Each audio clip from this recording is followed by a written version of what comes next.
While we are waiting for the last few folks to trickle in, do we have any new members that will be joining us this morning, this afternoon, whatever time it is? Any new voting members?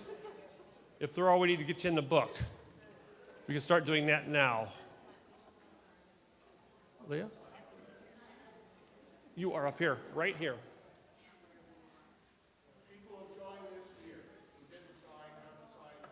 Good luck figuring out who that is. Anyway, please, right there. Please do so now.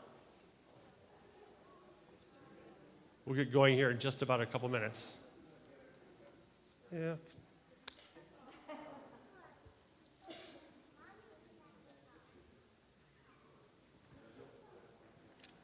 And we ran short on bios for prospective board members. Jonathan is making a few more copies, so that's what I'm stalling right this second for. Okay. Who doesn't have a, here we go. All right, then, as he makes those copies, we'll get him in here in a second. I am going to call this meeting to order. I am Steve Lesh, current governing board chair, for about another hour. After that will be somebody else. It has been an exciting last few years. As Pastor mentioned in his sermon this morning, the last 2 years, you literally just can't make it up. So, but we've gotten through it, and as Pastor Helverson says, we keep looking forward, correct? All right, so I'm going to, with Christ, always. All right, so I'm going to call this meeting to order, but before we get going here with the devotion, current board, because we're going to be going away shortly, current board members, because you're going to be going away, I'm going to have all those guys stand up right away. So I know Dan Henry's here. Is Janet Prophet? Everybody knows who Janet Prophet is. There's Janet Prophet right here. Deanna, I saw Deanna earlier. Where's Deanna? Deanna Glass. Don Church is not here tonight. He has had a tough 2 weeks with COVID and some other issues. He is home now, but he had a week stint in the hospital, and he's back home now for several days. Talked to him again yesterday. He's feeling better, but he's still got a ways to go. Let's see, Thad. Thad is going off. Who else?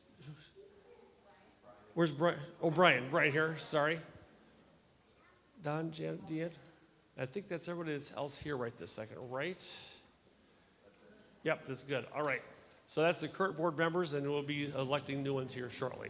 So with the meeting called to order, I'm going to open us or ask Pastor to join us for devotion, please.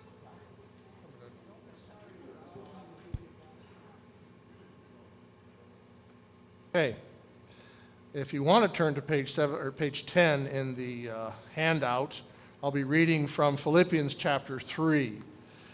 And the whole idea of looking ahead, pressing onward, moving forward is embedded in this portion of Scripture. We begin in the name of the Father, and of the Son, and of the Holy Spirit.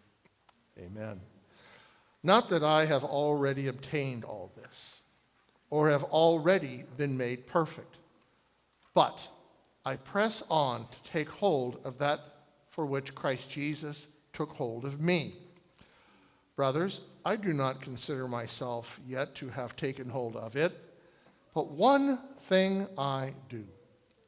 This was the text of the congregation I served in Oregon City on my last Sunday there. And the title was Keep the Main Thing, the Main Thing. And it comes from this: one thing I do, forgetting what is behind and straining or pressing toward what is ahead. I press on toward the goal to win the prize for which God has called me heavenward in Christ Jesus. And if at some point you think differently, that too God will make clear to you. Then jumping ahead a little bit, only let us live up to what we have already attained. Let us pray. Heavenly Father, indeed, may we live up to what we have already attained as we are well into our 40th year of mission and ministry as a congregation. I pray, Father, that you would encourage us. We need encouraging individually and as a body of believers, for it is indeed an unsettled season. Lord, bind Satan, bind the flesh. May love unify, may your truth bring us together. And may we follow you, Lord Jesus, and press onward. In your name I pray. Amen.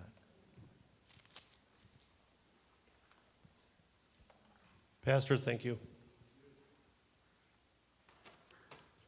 All right, roll call now. We need to have an official number for the, thank you, right number quorum here. And that's going to be pretty easy here. Technically, the way that works is it's a percent of the previous year's attendance in church, average attendance. And last year, we were a little bit nervous because the previous year was a high number, and then we were right in the middle of COVID season, which everybody was hoping would go away. We know how that's played out. So anyway, last year the number was 43. This year, technically, due to averages, I think the number is 21.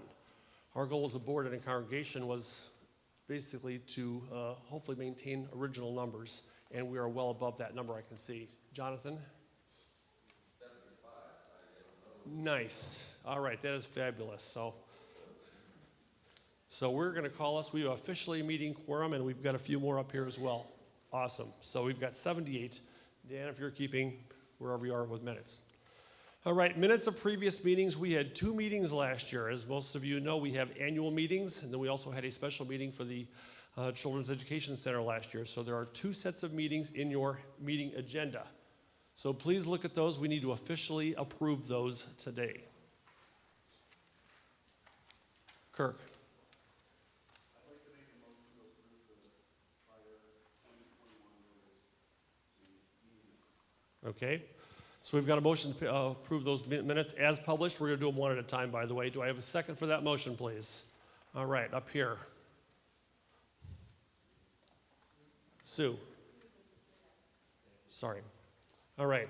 Any other questions? Any other changes or addition to those minutes? You'll hurt Dan's feelings, but no, I give Dan a hard time. I've worked with a lot of folks over the years in various church board meetings. We have never had a secretary who keeps up-to-date stuff like Dan. Many times his minutes are done before the meeting is over. He is truly, truly amazing. So not just blowing smoke, Dan, you are absolutely amazing. So all right, so motion made and seconded. If there's no change or addition, all those by saying, we'll just do a show of hands. All those in favor, say hands up. Any opposed? Looks like we're unanimous. All right, we've got the second minutes that were done in May. I need a motion for that, please. All right, who's that over here? Bruce. Okay, and Kathy has seconded it. Any changes or addition to those minutes?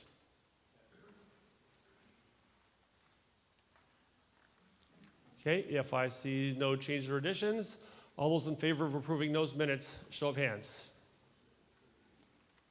All opposed?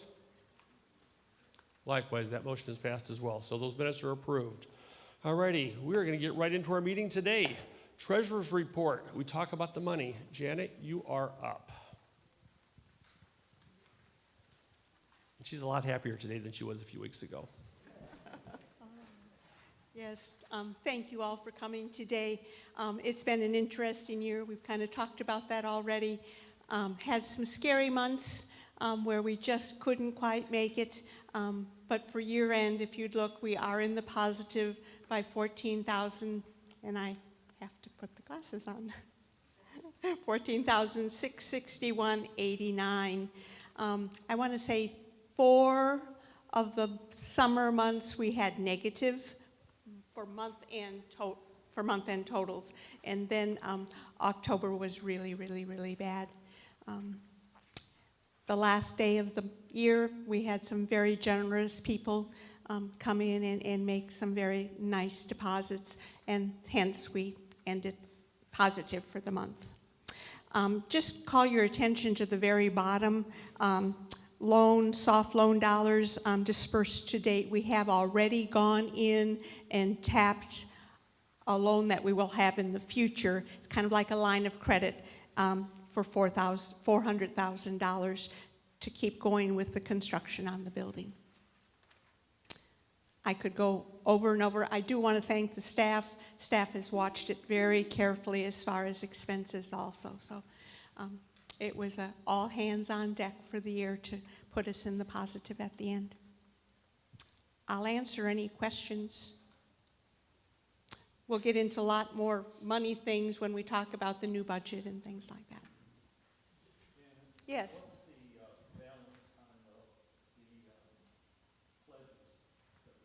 Jonathan will have that information.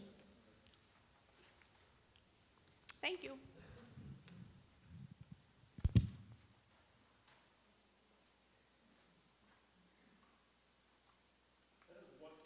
You back on? That is one really cool thing about, I'm probably showing my age using the word cool, but awesome thing about this church. I remember voters' meetings when I was just 18, 19 in a German-Russian church, and they were questioning every box of toilet tissue bought. So, I mean, it's, and you think I'm joking about that. It was about that bad. So I have a treasurer's report like that's pretty amazing. All right, we are up for elections. So just so you know, our church is set up with a governing board of 7 and 2 ex-official members, the head pastor and our church administrator. So there are 9 people that serve as the monthly governing board. Now the way it works is a rotating position. 2 people come up every year, and every 3rd year there are 3 that come up for election. Each person is allowed to serve up to 2 complete terms, which is 6 years, then they're required to go off. So 3 of us have actually fit that category. Dan Henry, myself, and Janet, the 3 of us are required to go off.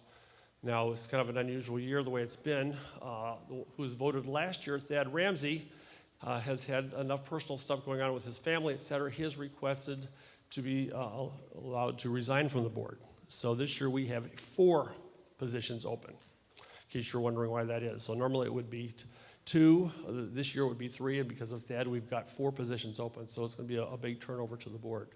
So we're going to be voting here shortly. You're going to be picking 4 people out of the 6 people that have been nominated. And I'd like all 6 of those, actually just to come up briefly. You've got their bios. Does anybody not have a bio on all 6 folks?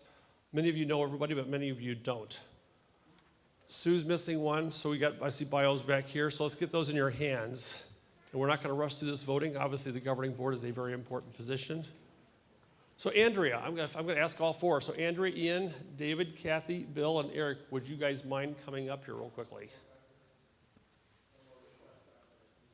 Yes. I'm going to make you come up here and face the music.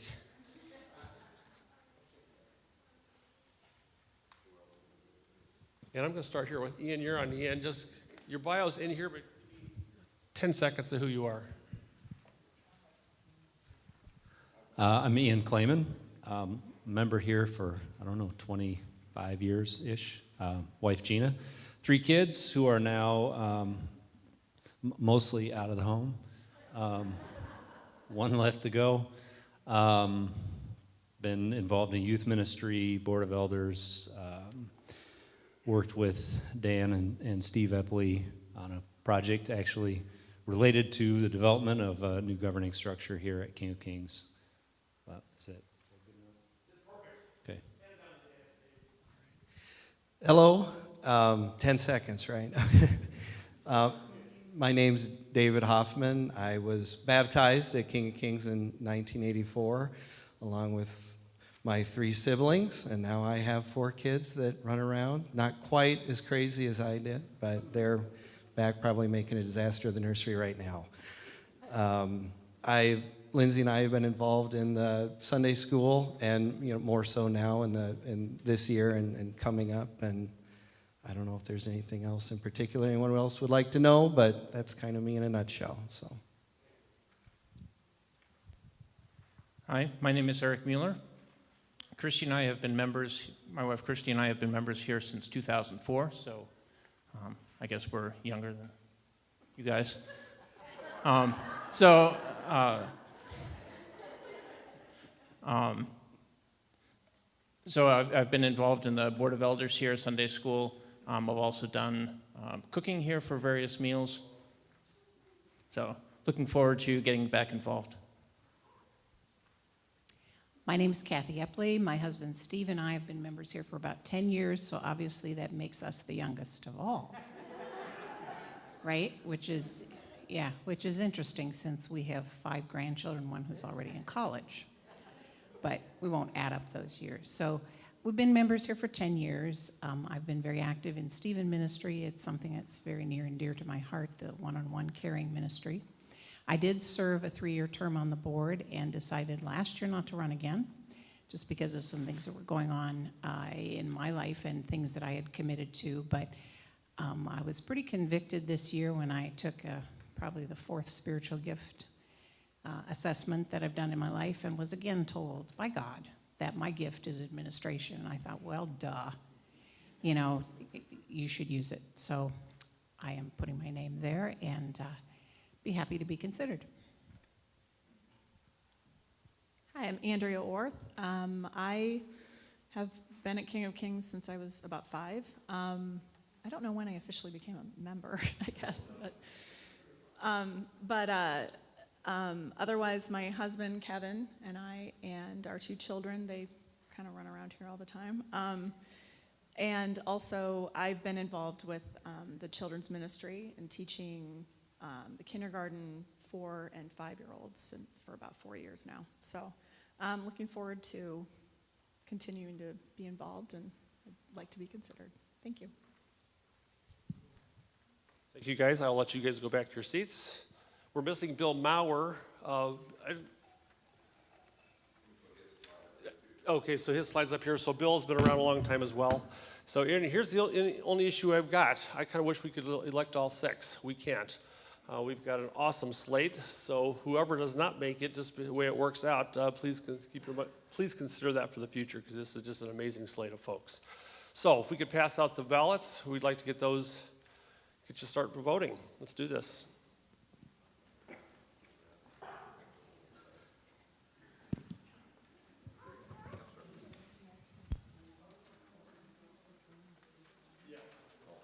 As a reminder, you are voting for 4. There are 6 on your ballots. We're voting for 4. Please.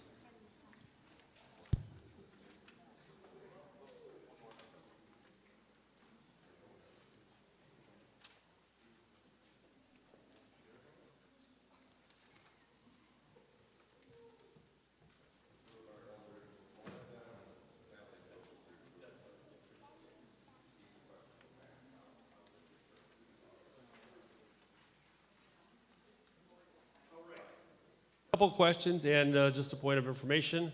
The officers are decided among the board members. So the first board meeting, which will be the next probably week or 2, we'll get that figured out. Yes.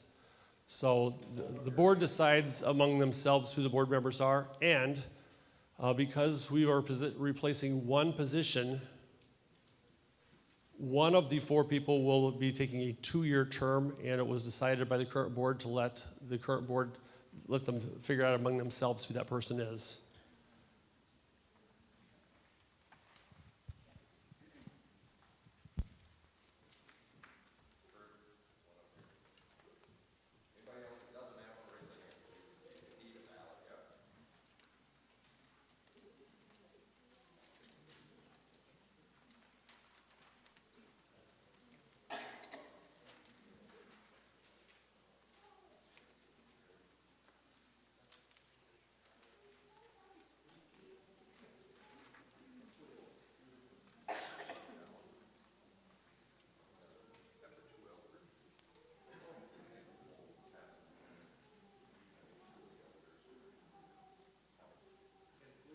Please pass those to the middle, please.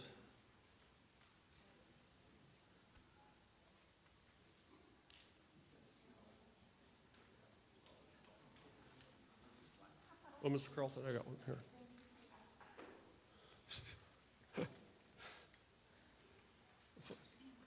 Promise I didn't look.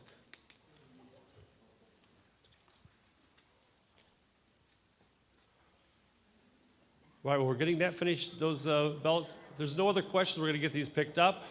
And while we're getting those picked up, Pastor, if you'd be so kind to present your report.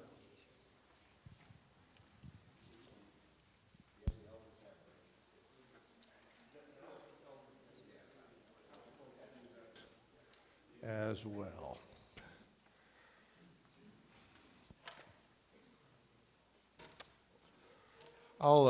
embed this in my notes on page 10 and Board of Elders update.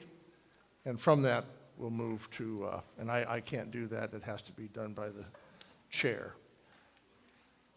Recently, the board added 2 new members, Tom Sandersfeld and Kurt Ziebler, to our ranks.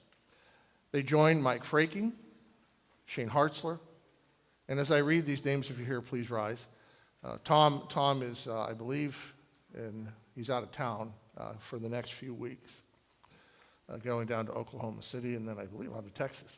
So, Tom Sandersfeld, Kurt Ziebler, please stand. Where are you, Kurt? I saw you here. Oh, he's counting. Oh, you are standing. Dan Kliekenberg, I don't think Dan is here. Paul Perry. Shane Hartzler, are you here? All right. With the departure of Travis Phillips, we now have 6 elders. Recently, we revised how we connect with members by dividing up the congregation as follows, and you can read that for yourself. Who is new and needs to be approved is Tom Sandersfeld and Kurt Ziebler. So all you need to do is, this is a vote of affirmation, okay? Where's Steve? Steve, you actually need to take care of a vote. I cannot do that, according to our bylaws, which I adhere to.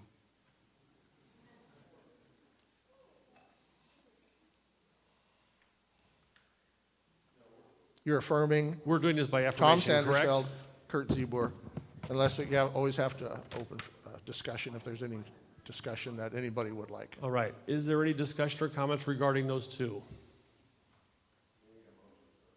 Motion first. Oh, good point. All right, so give me a motion to affirm those 2, please. So moved by Kathy. I need a second by Rob Milbrath, Rob Milbrath. former elder.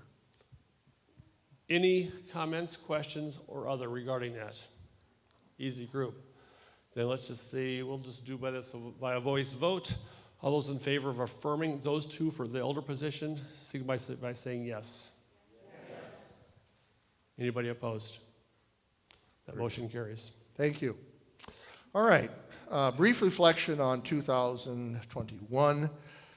With the above verses in view and the encouragement to not dwell on the past in a way that robs the present, here is a very brief summary. Attendance is down nearly 50%, as we are well aware. Volunteerism down nearly 70%. Entering December, we were in the red for the year, but ended 2021 some $16,000 or $14,600 ahead. That being said, virtually every month since July, we were short. Children's ministry attendance is way down, as is life group participation. COVID has hit ours and many other congregations around the country and world very hard. By the way, on the sidebar, I just read an article from Barna, George Barna and Pew Research, that 51% of pastors have made some step towards either quitting or retiring in the ministry. That's the highest by far. That's all faiths, all denominations. And not just pastors, doctors and other healthcare workers and across the board. We are not unique to this. Yet, and here's the big one, God is not surprised. And as his word bids us, we press onward. Still a very, very, very blessed congregation. We really are a very blessed, wonderful congregation. Board of Elders report you already heard. African ministry.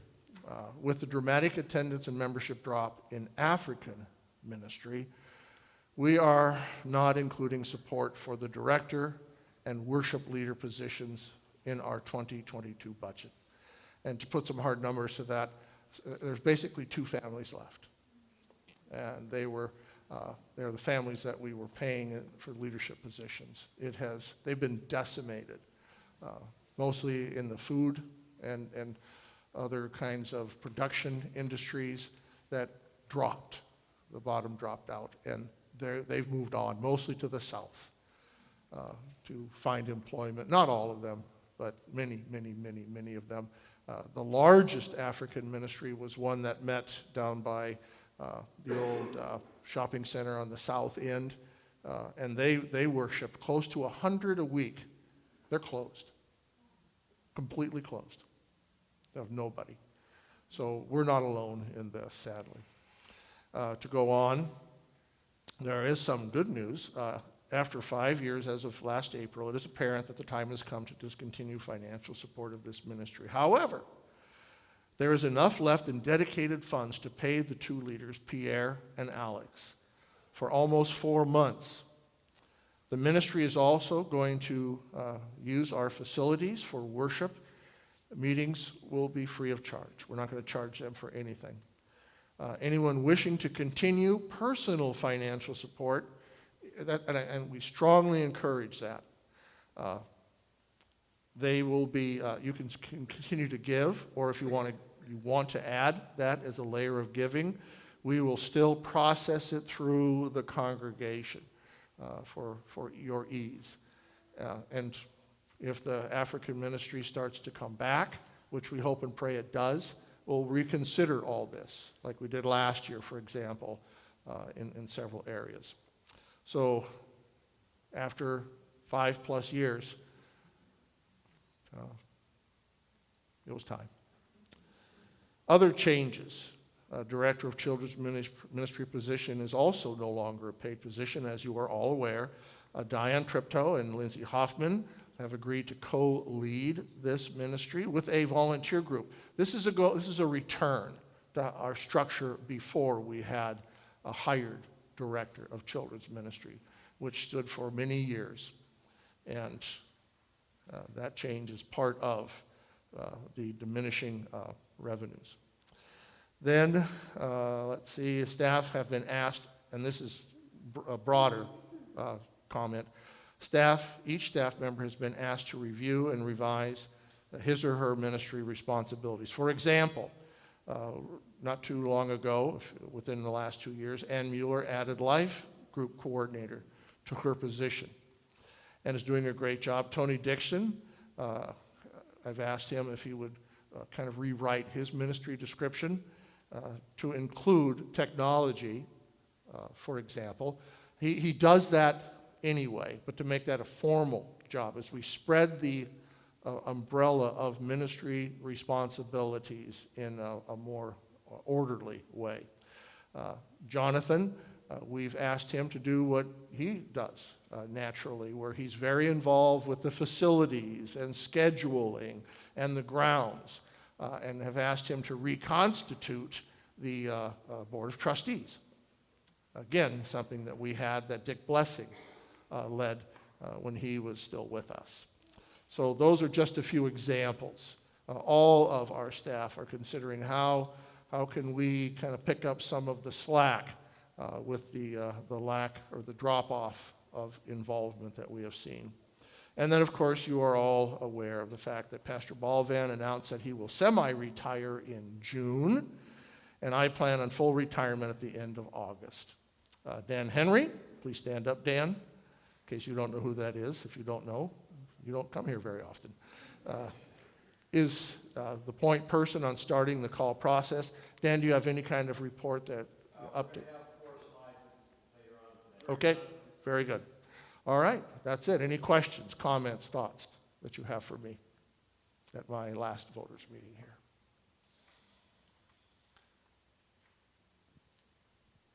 Okay. It's the last one for Susan. a number of us.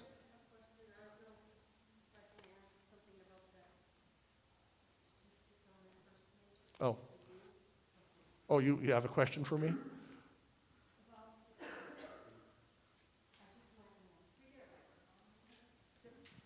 I noticed that there's 132 people that have been removed. I just wondered if that is voluntary.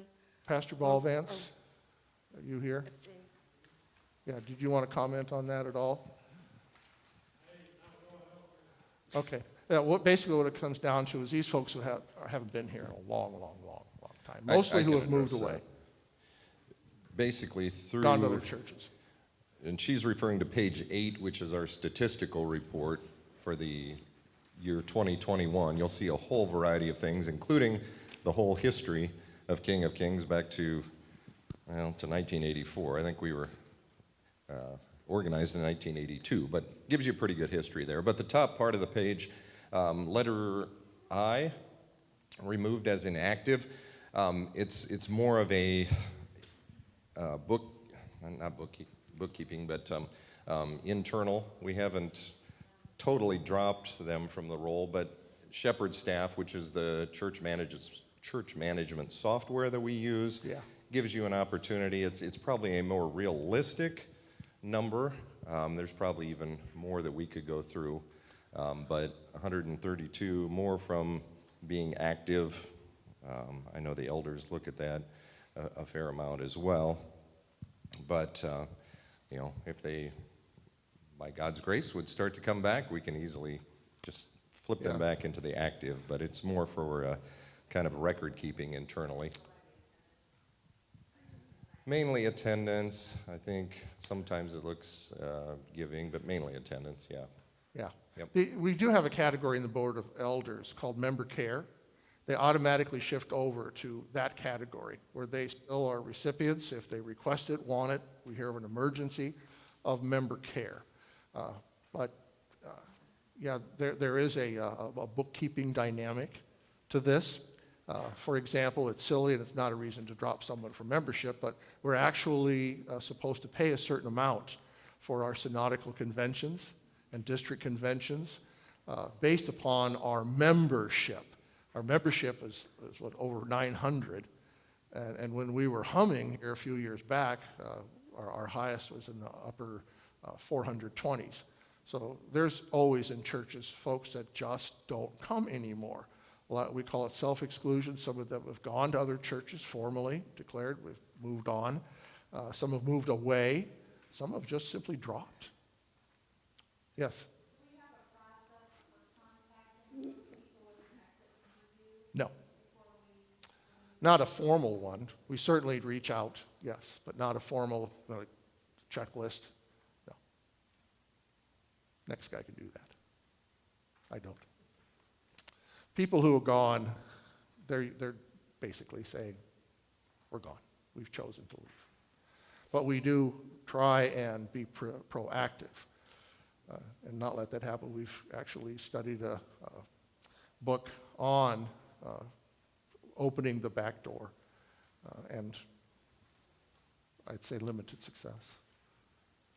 Question, hang on a second. Oh, Denny. Greg's got a question over here in the corner.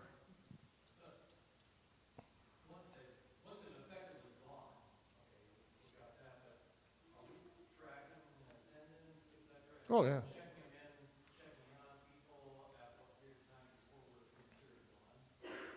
Oh, considered gone would really be a very long time.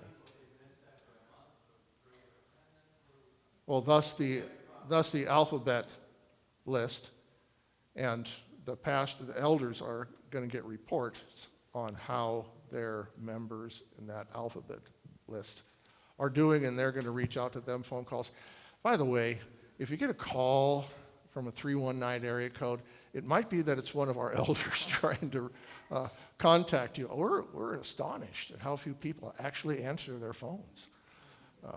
And we have tried. Not everyone. I admit, for my part, I got discouraged after like the 20th, 30th. I would encourage them, if they do that, to leave a message. Yeah, and that's also. I will not answer it if I don't know who they are. Yeah. And we do try. We do try. Someone else had a hand up. Denny. Is the 132 that have been removed, is that just in 2021? Yes. Yeah.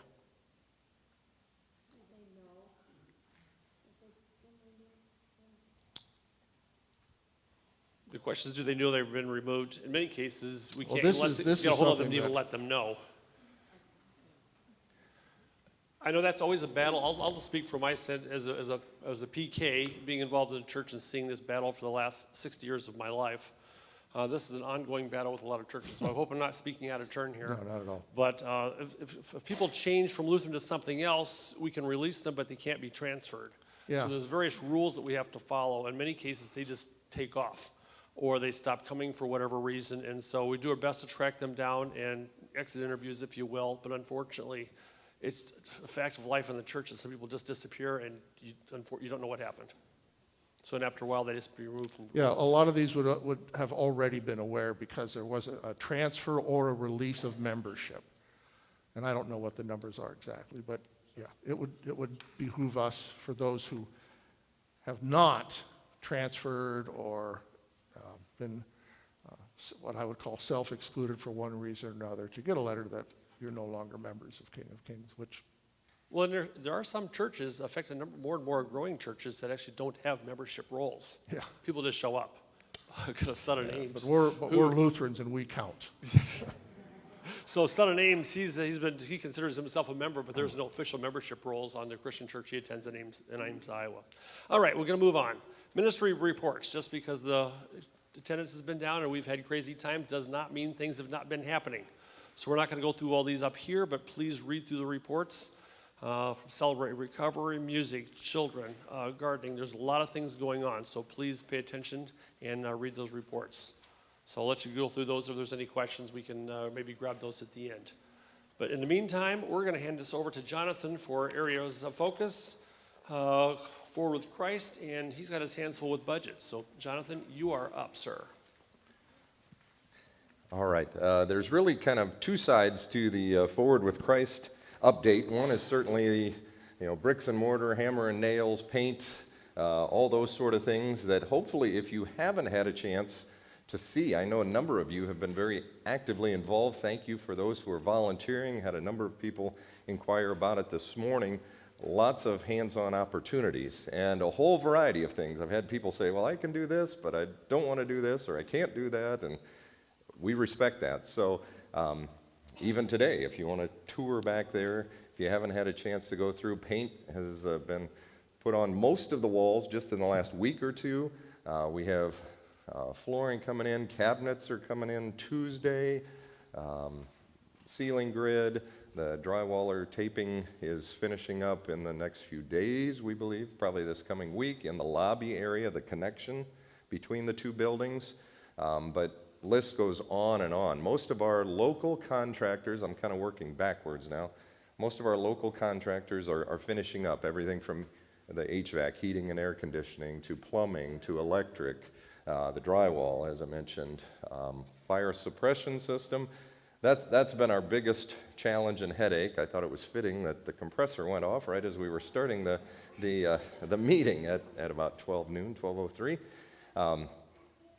Fire suppression system, that's a long story. I'm glad to share it, but with changes of some water pressures, we've had multiple meetings with city officials, Cedar Rapids Water, Robbins, and we continue a lot of those too. But a real quick snippet on that, we're going to be building an outside fire pump house, basically, that's going to house a larger pump that will still go through the system that's on the other side of that wall, to charge and do the fire suppression for the whole building. I know that if that's the most exciting thing you hear today, I'm sorry. But that's been one of the big things that we've been dealing with a lot. And so that's coming along. A few extra costs, as with any building project. You've had them at home or wherever you work as well. That's been our biggest challenge as to date. But overall, working with City of Robbins has been a blessing. The building committee, I should refer to as well, has done great work. And again, many volunteers. Laborers for Christ, speaking of sort of volunteers, sort of not. If you were, well, I think you're all aware, we had kind of the RV park out here, so to speak. But the Laborers for Christ, unfortunately, officially now is ended as a arm of our church body. It was under Lutheran Church Extension Fund since the 1980s.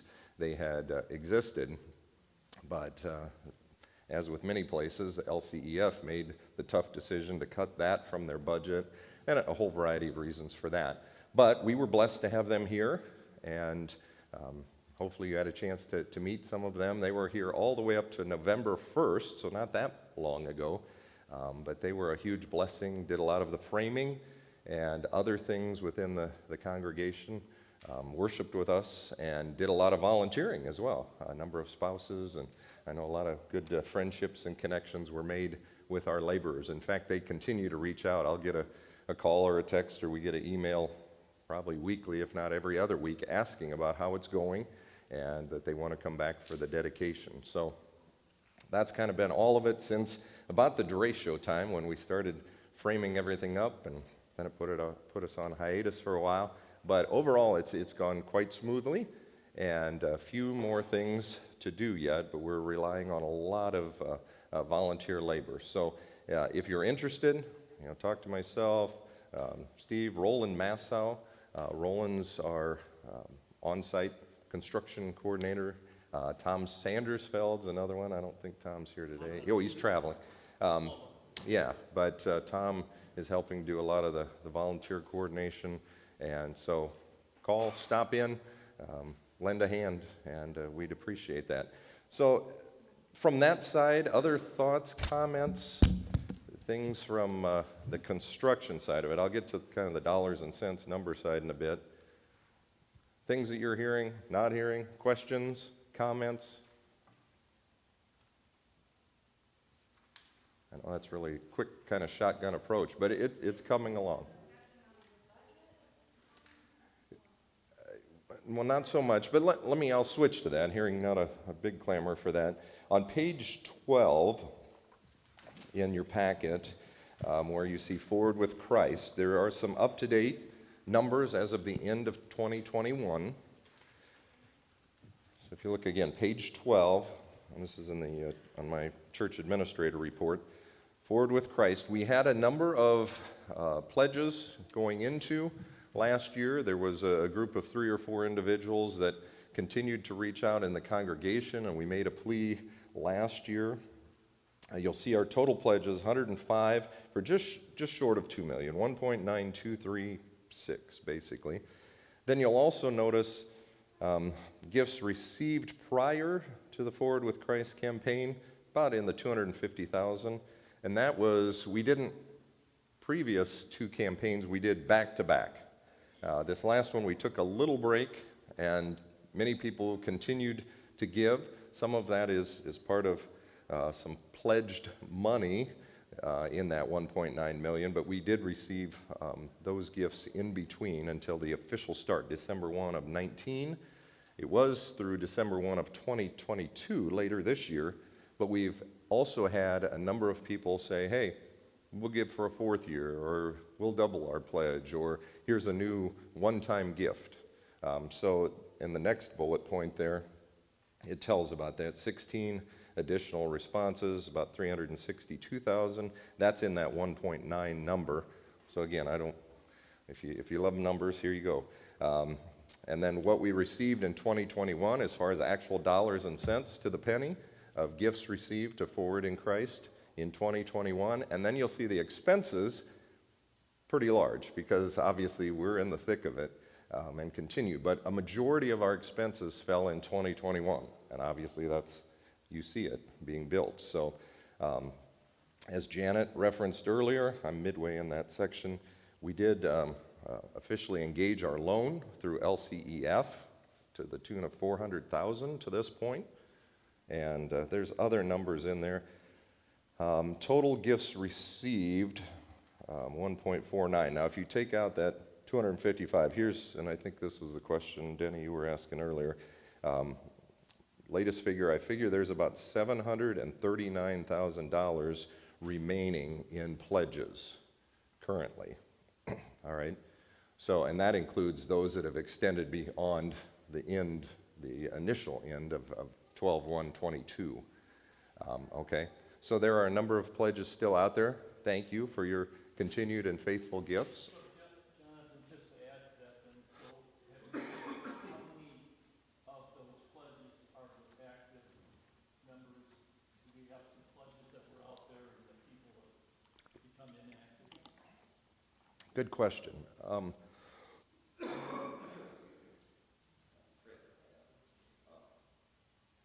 There are some who are no longer active that have pledged. I'm going to have a coughing fit here, so Steve, go ahead. Denny, trying to get an exact number is kind of tough. The math we've used here is, officially it looks like about 760 that still remains to be given. Some of that appears to be, we think people consider that early on. So for the purpose of my math, I'm assuming 550,000 is still remaining to be coming in. So knock that number down by a couple 100,000. We're trying to, correct. That's exactly right overall. That's exactly where. In the past, it's been more like 3 to 5%, but we bumped it to 10 just in case. So for what it's worth, trying to do some quick math, and this has been the battle because contractors, to be blunt, with prices changing so rapidly, sometimes we're only given 2 and 3 weeks. So some of the quotes that we were given that, well, in the past, they would give a 30 or 45 or 60 day that they're good for, but many of them would honor it for a long time. Well, that's not happening anymore. So some of those old quotes don't work anymore, and prices literally up and down. It's been insane. So anyway, based on what we're looking at right this second, here, full estimates, we're thinking probably about a little over 600,000, between 600,000 and 700,000 to finish from here. We've got 300,000, 325,000, well, for all practical purposes borrowed, because some of that money's in a cash account. So bottom line, about $1 million outstanding that we've got to pay for. About 550,000 of that has been committed, so we're between 450 and 500,000 short over the next 4 years that we'll have to deal with. Kirk. How much longer will the contribution envelopes be included within the UO packets that we get? That's the first question. And secondly, if that is going, because that's a good reminder for me, to be honest with you. If that's to discontinue, is there a method for if somebody wants to write an additional check, do they write it as a memo line for the threat? How do you? Great question. I'm actually going to let Rob respond to that because Rob's been in charge of Rob and Steve Gronemeyer and oh, that's right, Joyce, and she's in Florida. Do you want to respond to that? Yes, my understanding we go in here. The best way to do that is on. Here, take mine. All right, is that better? Okay. So my understanding, the best way to handle that is contact one of the co-chair people. Obviously, Jonathan is really the front runner of that, being in the front office. So typically, if I receive somebody who, or hear somebody talks to me about adding to their pledge, we just have them funnel right through Jonathan. So Jonathan's keeping track of all that. So yeah, all donations are greatly appreciated. You write a check, I guarantee it'll get to the right spot. So, perfect. So for what it's worth, just for those not in the finance world, we had a 5-year building note for all practical purposes, lack of a better phrase, that started in, I believe, May of last year. So we've got just over 4 years at this point remaining on that note. At that point, it would have to amortize into the church if it's not paid for. Do we have a final number yet for what the addition will cost, or is that still a moving target? It is still somewhat of a moving target, partly because we're to say what happens in here. The costs I just gave you to finish include trying to get the portico done, the covered walkway, and the walkway to the building. And some of that has been delayed, again, because of our lovely fire marshal. I hope nobody's in here as a fire marshal is going to want to shoot me, because at this point I want to shoot them. We have had literally every time they come in here, they want something different. So that has been the biggest battle at this point. So, yeah, the latest sales, they wanted to have us put a fire suppression system on a 100% steel building that wasn't attached to our building. We're dealing with that. That's the stuff we're dealing with. So anyway, but those costs are figured into that number I gave you. So. I think I'm back for a minute. So. I apologize about that, but I did test negative, so earlier this week. So, other questions or thoughts? Thank you for jumping in there. Yeah. Here you go. I'll give you a mic. Maybe the question is, the project is at this point maybe expected around 2.5 total cost? Right in that Somewhere around area, there? yes. Okay. Yep. Yeah, and there's some ongoing remodel costs figured into that of our current facility as well, but those will come as dollars come too. We aren't going to push that.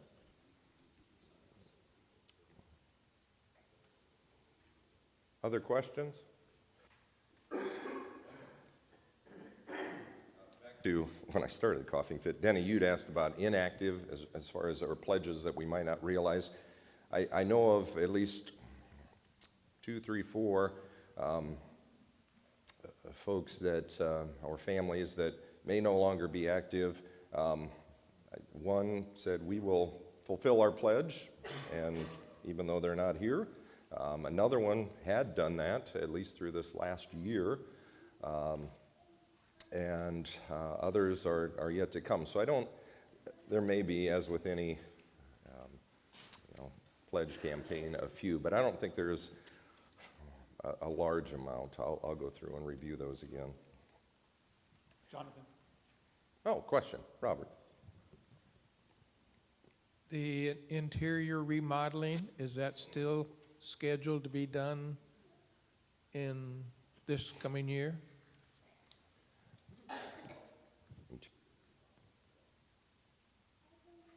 Some of the interior remodeling is already in process. Tony's office in the area right outside the new addition, that part's happening real time. In fact, they're mudding that literally right now. So that part is immediately part of this. The music room is going to be next, but we couldn't mess with those until we actually had some place to move into. So we didn't want to mess up anything else. The only thing that is not priced into my numbers right now is the plan was to update the existing office because those cubicles will be moved out of there. Janet Profit, those guys have had cubicles in that office that are getting moved out. And then the living area where the children's ministry desk is right now that is not priced into those numbers. We've had laborers that they would love to come back and deal with that, but at this point that's probably at least a year down. But everything else is priced in. Does that answer the question? I didn't hear who asked it. By volunteers or contract? Interior remodeling. Interior remodeling is being taken care of by, the contractors took care of the electrical and the stuff they had to do, but the rest of it we've been taking care of. Like flooring, at this point, the drywall people, it was part of their contract. The electrical was part of their contract. The remaining part's going to be painting that we're doing, and then the flooring, which we're doing. And I believe that in the low voltage electronics, which we're also doing. So the part with the music room very likely is going to be done by us. The children's ministry area to turn that into a living room, that part is at least a year down the road. And I don't have an answer for you right now on that part.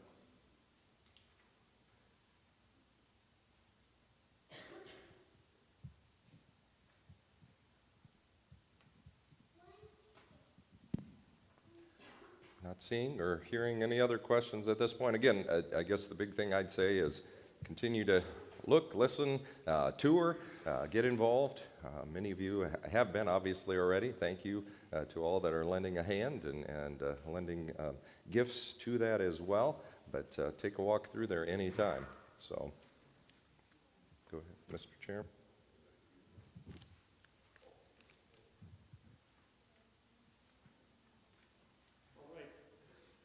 Call committee, Dan Henry, you are up, sir. As Pastor mentioned, we are losing Pastor Halverson in August and Pastor Balvance. The process, well, I don't know the legal how that works, but you would serve on, bottom line here is Pastor Balvance is going to part-time starting July 1st. So Dan's got his hands. Thank you. Oh, great, the slide's up there already. Okay. I'm going to have trouble reading that one from back there, so I'm going to be turning around here to look. But that was too small a monitor for me. So I'm Dan Henry. Like I said, I'm coming off of the Board of Governance, and God's timing is perfect. I'm going right on to be chair of the call committee here. I've led 3 previous call committees in previous congregations, so I'm very familiar with the process. We're assembling a great team. We're looking for a few more members, though, as I'll get to here in a second. So if you're interested, please contact me as soon as possible. We'd love to have a couple of extra people here. So, like Steve said, both pastors have announced their intention to do some form of retirement in 2022. Pastor Balvance will go to semi-retirement in June, and then half-time for the rest of the year. Pastor Halverson is going to do full retirement in August. So I think you've heard that 3 or 4 times today already. So We're starting the call process per our bylaws. They're documented in the church bylaws to replace Pastor Helverson as our senior pastor, and we hope to have an accepted call by the end of this year. That all depends on whether or not we get acceptance of our first call, and there's a lot of timeline things there, but our plan is to have the call filled by the end of the year.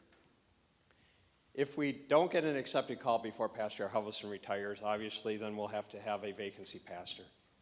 And per the conditions of Pastor Balvance's ordination, he cannot be our vacancy pastor. He can continue being a pastor here, but he cannot be our official vacancy pastor. So we'll have to bring in a vacancy pastor to cover any gap between Pastor Halverson and the new pastor. Here's the call process. I'll just go through it really quick here. We have to form the committee. I'm the chair. We have to have a governing board representative. Deanna Glass is going to be our governing board rep. We have to have a representative from the Board of Elders. That we're still working that, so I'll be working with the Board of Elders to determine who that is. And then we need 3 to 5 other members. Per the bylaws, we can have a maximum of 8 people on the board. Bob Freimark has already volunteered to be on the board, so that now we need 2 to 4 more people. So I'll be contacting a couple of other people that we've got names for. And if you're interested, please let me know. Did you want to say something? No. Oh, okay. Okay. The first thing the committee has to do is develop our profile. We've got a lot of great things going on here in this congregation. It's going to be a pleasure to develop this profile for our church. But those documents are given to the district and to potential candidates so that they can look at the congregational profile and make sure that it's a match for them, as well as we can look at their credentials and make sure it's a match for us. So it gives us a good starting point to define who we're looking for. That includes a job description for our new senior pastor as well. Then we'll solicit nominations from the congregation. I've already gotten 5 names already, so we're off to a great start. But if anybody knows of a pastor in the LCMS who's interested, please send that name to me. We'd be happy to get them on the list and vet that process there. Number 4, we coordinate with the Iowa District East. So I've already made initial contact with our circuit counselor to start that process going. We'll provide our nomination names. They will take our profile and potentially suggest some other pastoral candidates for consideration as well. We'll take and then they will also contact the nominees to see if they're interested in considering a call. So we'll get the profiles back from the district. We'll review those as a committee. We'll do a down select. Then we'll conduct phone or Zoom interviews. If they're local, hopefully we can do it in person. If they're not local, we'll do a Zoom interview of our top 3 candidates. From there, we'll narrow it down to our top candidate and bring them in for an on-site visit so that they can get to see all of your smiling faces. And then we'll come to the voters and we'll ask you to prayerfully consider and approve a call to our new senior pastor. Are there any other questions on the process? Hopefully we'll get our first one to accept. There's no guarantees there, though. Yes?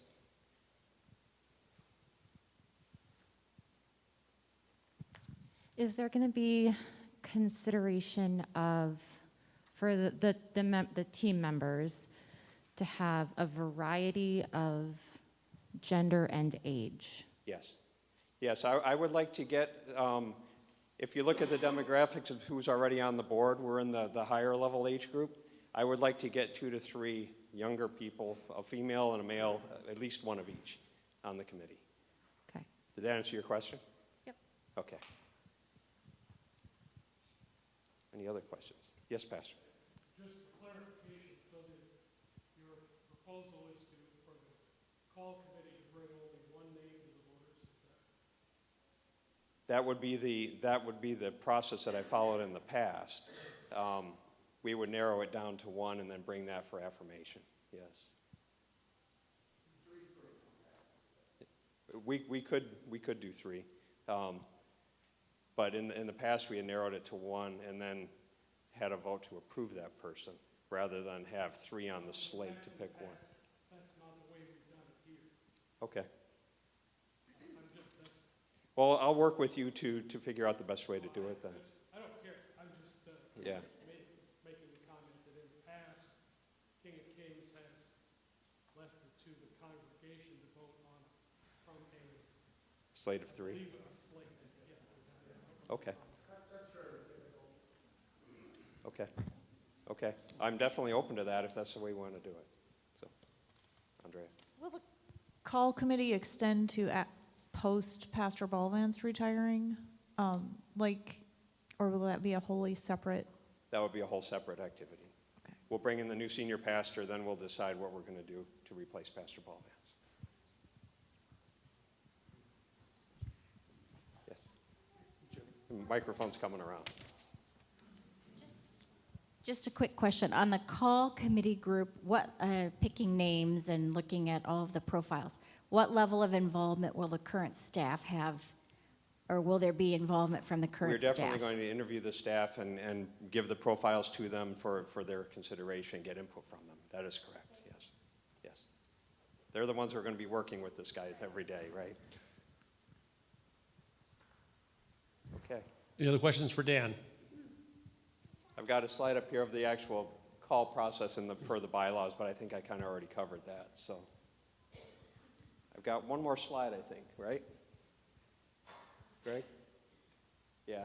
So what I'd like us to do is to say this prayer together as we start this call process and move forward, asking God to give His Spirit to us as we consider this, our new senior pastor.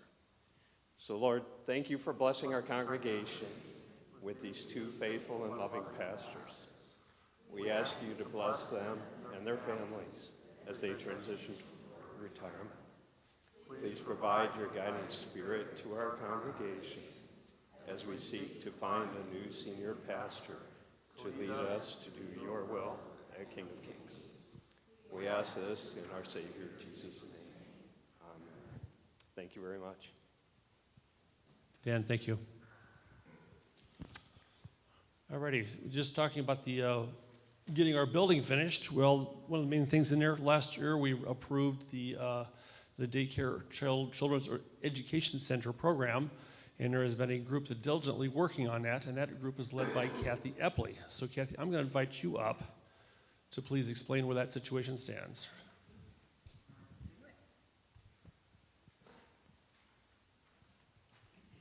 So I chose this very bright and colorful graphic.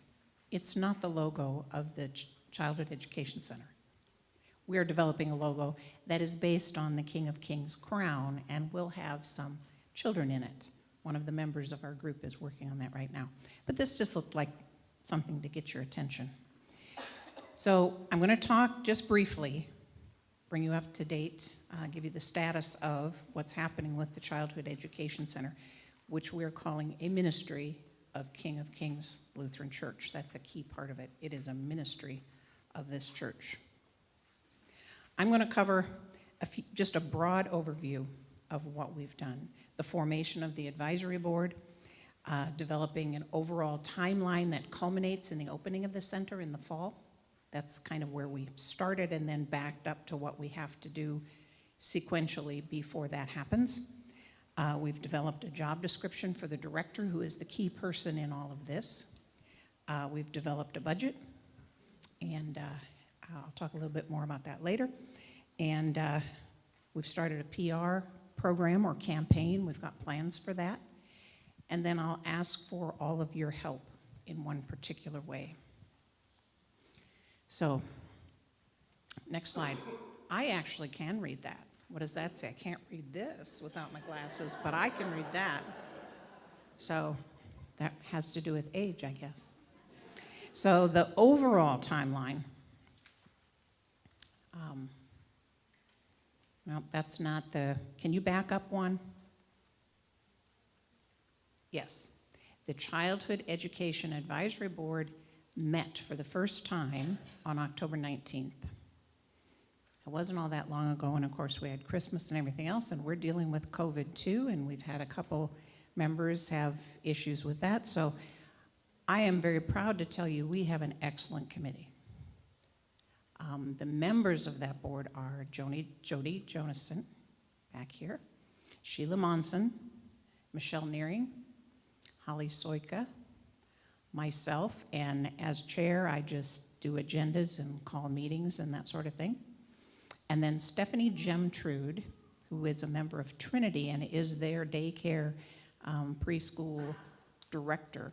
She is our consultant. And I can't tell you how important that role is for us as we develop a new program.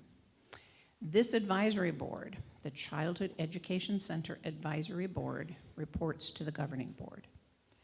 There's only one decision and policy-making board in this congregation, and that's the governing board. So we report to them. We will develop policy, but it has to be approved by the governing board. So that's how that all works. Okay, next slide. The overall time, well, our board has met for 6 times already since October 19th. Combination of in-person and Zoom meetings. So we've been very, very active. Most meetings last about 2 hours. The overall timeline, a very high level look at it. We're going to hire a director as soon as we can, early spring. We're hoping for March, April. Then we're going to hire full and part-time teachers in the late summer. We're going to enroll children, and we're going to open in the fall. So like I said, that's a very high-level timeline. But that tells you what we have to do, and there's a lot to fill in between. The director's job description was the first thing we started with as a true deliverable action. And we started from scratch with that using the format of the job descriptions here at the church. That has been completed, and as of yesterday, the existing and now outgoing board that turns into a pumpkin at noon today, right, or about then, has approved it. So the job description is ready and approved. We did propose a budget to the governing board, and that also was approved. This is just the first year budget, so it's a pretty, I'm not going to say it's a loose budget. It is a good budget, but it's just based on first year startup things, and we don't know exactly when the director will start. We don't know exactly what we'll have to pay to get the kind of director we need. But the salaries that we're considering, and this is based on some really good knowledge and certainly Stephanie Gemtrude's input of what she knows about the going rate for such things. The full-time director annual salary will be $37,500 to $45,500, depending on experience, education, that sort of thing. And then that will include benefits because it's a full-time position, and that adds, if you're not aware how much benefits add, it adds a lot, $12,000 to $15,000. We do intend this year to hire a part-time assistant after the director's on board to help that person, to answer phones, to help enroll kids. We need that position. We're thinking probably May, June for that position. We expect that to cost about $12,000 this year. And then additional startup costs, we're aiming at $10,000. So that's our budget. For this year, that budget has been covered by 2 special gifts, one large gift and one smaller gift, but both very special to us. So that is the budget for the startup year. We do intend to have a separate section of the budget. I talked to Jonathan about this because we want to be very transparent with the congregation so you know what costs are going into the center and what income is coming into the center. Again, I would say it is a ministry of King of Kings. Our intention is to break even. That would be a very godly outcome, that we're providing Christian education, Christian care to children in our community, and breaking even. It's not intended to be a money-making thing. We do expect that tuition, and this comes directly from Stephanie and her business analysis of what's happening at Trinity. Yes?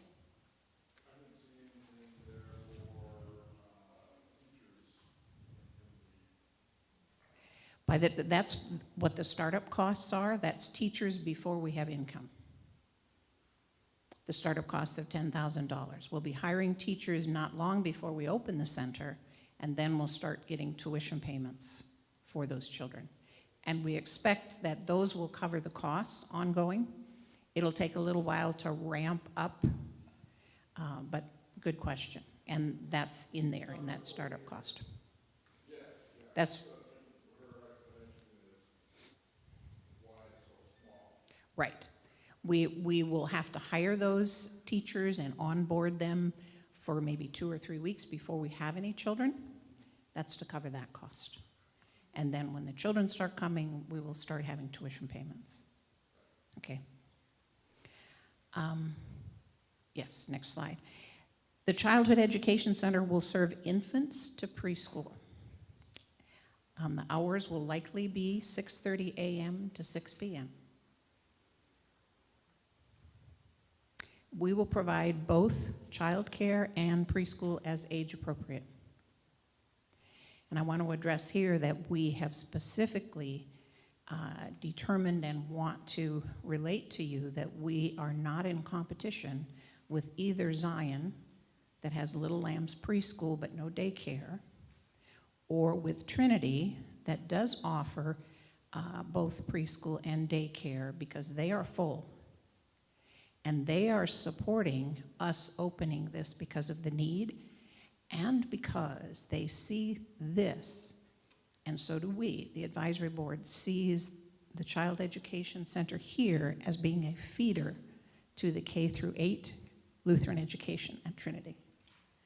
So what better way to do this in coordination with Trinity and get their support for that? We've already talked to them even about having some, like a Christmas program that the kids here would go to Trinity, or the Trinity kids would come here, that sort of thing, so that there's some sharing back and forth. So the advisory board did adopt the mission, just as it exists: know God better, love God more, make God known. From the church, we adopted the core values, and we made one tiny change to the vision, because we're focused as a childhood education center on children. We changed it to a caring community bringing Christ to children and families.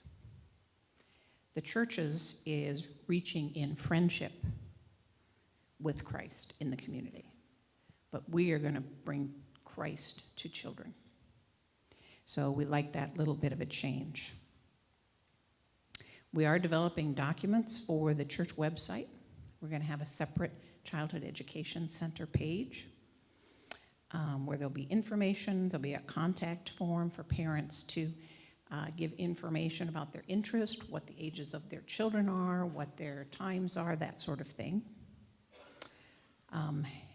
We've conducted a demographic study through the Lutheran Church Extension Fund. Didn't give us a whole lot of information except to say that there are a huge amount of people living in this area north of us that come down 380 to go to work. Huge numbers of people, not a lot of daycare. We met with Jan Dolinger, who is a person I'd never met before, and I honestly didn't know this position existed at the Iowa District East office. She is the official assistant to the president for schools in Iowa District East. She had a great deal of information. She's somebody that both Jody and Stephanie Gemtrud know because of their work at Trinity. We're going to make a site visit. We're going to go on a little field trip to a church very much like ours. I wanted to go talk to a director and see a place where they have a preschool and daycare without a school. Because having the school already gives you a lot of structure that we don't have here. I want to talk to a place that has put in a preschool and a daycare, but does it with the church and not with another school. So there's a superintendent and a board of education and all of that structure in place. So we're going to be making that field trip in the next month or two.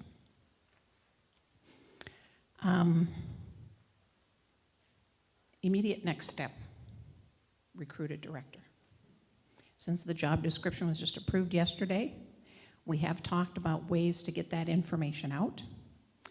The congregation can help immensely. Word of mouth is the best thing to get people interested in this position. The director is not required to be a member of this congregation. There are certainly academic and business background and experience requirements listed in the job description. The director is expected to either be a member of an LCMS congregation somewhere or a committed Christian that is willing to go through the member training class with the pastor so that they understand LCMS doctrine and can present that. Understanding that the director is in large part a financial person, a business person.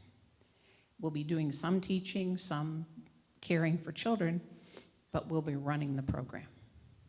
So that kind of background is really essential.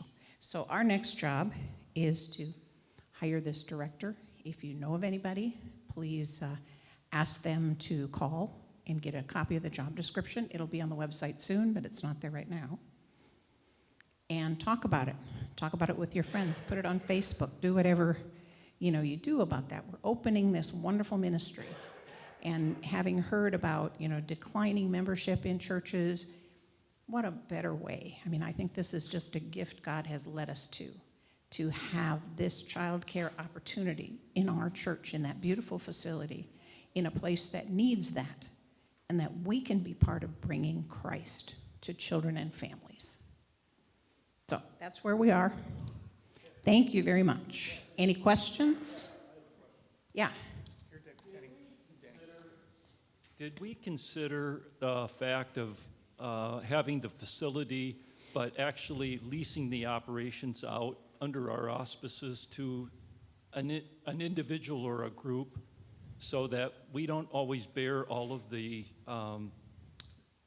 liability that perhaps is incurred with? And I'm not talking about the insurance and that. I'm just basically talking about the operational liability. Yeah. I think we brushed over that pretty quickly because we really strongly believe the absolute rock bottom goal of this is to be a ministry of this church and not to be a money-making business opportunity with Kids Inc. or, those business-oriented childcare places. I think they provide good childcare, but we need the Christian component of it. So we really did not go very far with that. We just confirmed to ourselves that this is a ministry of King of Kings. Does that make sense? Well, it makes sense, although I think you could stipulate some things within our lease to accomplish some of what you're talking about, within the bounds of the lease terms. But be that as it may, I just wondered, instead of trying to reinvent everything, if there was an operation or people that were very experienced, that they could come into that setting. Yeah. That's all. Yeah. We do very much intend not to reinvent. We're going to copy as much as we can. Wasn't it Elise that used to say, steal from the best and make up the rest? So we intend to do that. There are a lot of really good materials out there. Jan Dolinger is very helpful with that. Stephanie and Jody have been really helpful with that. Trinity's willing to share everything they've got. They're structured differently, so we have to be a little careful about that. But no, we're going to do that. Yeah, thanks, Danny. Yes? You mentioned 2 grants to start your budget. Can you give us a total of what those grants total up to? $68,500. Second thing I'd like to bring up, when you're considering the tuition cost, are you going to include what it costs to maintain the building? The heat, the utilities, everything related to the operating program? The costs of janitor and utilities, I believe, is being included. The thing we have not accounted for is that the center is not going to rent the space from the church. We're not going to rent the space, but we will pay utilities and so forth because it'll be used 5 days a week. It will function as a Sunday school, obviously on Sundays, and a youth area, beautiful youth area. I mean, if you haven't been back there, the youth area is wonderful. And that's all part of the church, yeah. Yes? To me, it looks like this director's position is going to be a rather important position. Is the congregation going to have any input, any say, any vote as to who is going to be hired? Is that all going to be up to this board? Well, our board, the Childhood Education Board, will only recommend to the governing board. So it's the governing board that would make the final decision. If you know of someone, oh, please, It's send, not- send us our name, have them go to the website. It's not that, you know, it's not that I have any names or anything like that. I just think this is another example where the voters are being left out. Well, they haven't been left out of anything yet because we haven't hired anybody. Well, you're talking about hiring somebody by March or April. That's not very far Yeah. off. Well, first we have to get the resumes and so forth, and we're asking for those to come from people that you know. We could consider ways, you're going to be a pumpkin, so I can't. Yeah, I'm going to be, I won't be directly part of that. But my understanding is, again, I'm no legal beagle here, but all called positions directly go through the voters. Our church governing structure, the governing board then takes it from there. So those hires actually are actually officially hired by the governing board, not the voters, correct? Yes.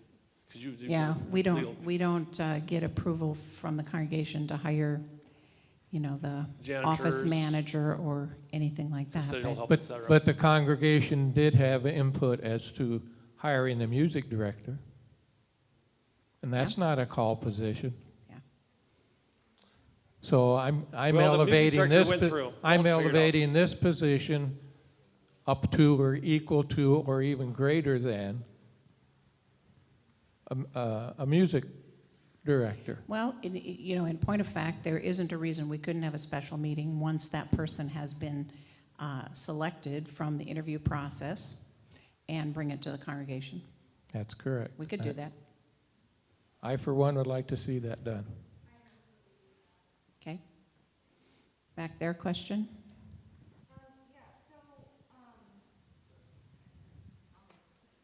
I don't mind the microphone. So page 6, where we approved the that special voters meeting, one of the bullets towards the bottom does say the director will share our LCMS confession and the facility will be a Christian learning environment. So on here we approved and it said that the person would be LCMS, but you just said a little bit ago that they'll either be LCMS or maybe not, but they'll take the class. What are you reading from?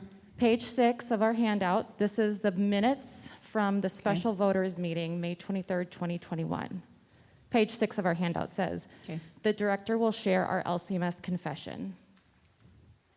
Okay. I think we're saying the same thing. Just curious if that changed, because that's what it says here, so just kind of wanted to Yeah. touch base on that.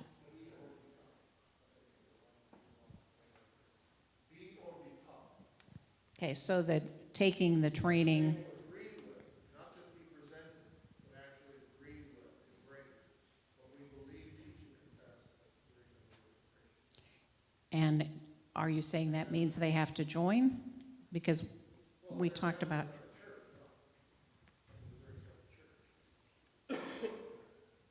Yeah, that was one So of the. Pastor's saying you have to agree things. with the concepts, which means you are in the confessional then. So by definition, that would agree with that.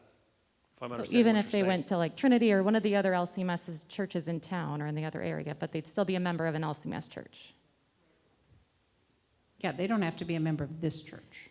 But what I heard, and you can correct me if I'm wrong, but what I heard you say is like, you know, they could be Presbyterian or Methodist Well- or Bible church as long as they went through the class.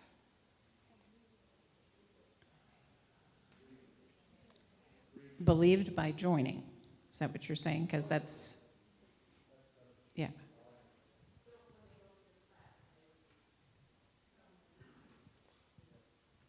And that's what non-Lutherans would come in here and go through the same exact training. Robert. Hey, I get this is sensitive, but let's not cut great people out of the equation just in this meeting. I would be very much against cutting great people before we give them an opportunity. I think what we're asking them to acknowledge within the confines of our learning center, this is what will be taught. How many of you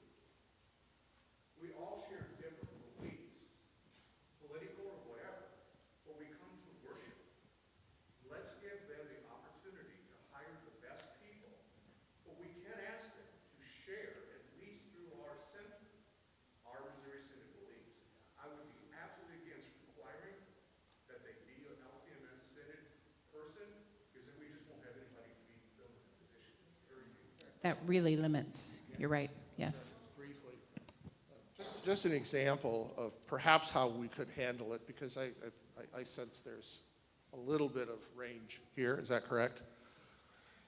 When I taught at Multnomah Biblical Seminary as adjunct faculty in Portland, I had to sign a document. And in that document, it said, here's what I have to agree with. And it came time where in the document was a view of the end times that I did not agree with. So what I did is I wrote, initialed it, and I crossed it out, but I did say I will not teach my view of the end times in the classroom setting. I could answer anybody who inquired when I was not teaching. So I have to go out in the hallway or outside. That is something that we possibly could do if we were following Rob's, but we have got to have, being a Missouri Synod Lutheran here, some parameters, some benchmarks, some safety features built in to what is being taught to those little ones in there. It's extremely important. Do we go all the way to the point of only Missouri Synod Lutherans who are members of a Missouri Synod congregation, or this congregation, or drive in from another community as a member of a Missouri Synod congregation? That's for you to decide.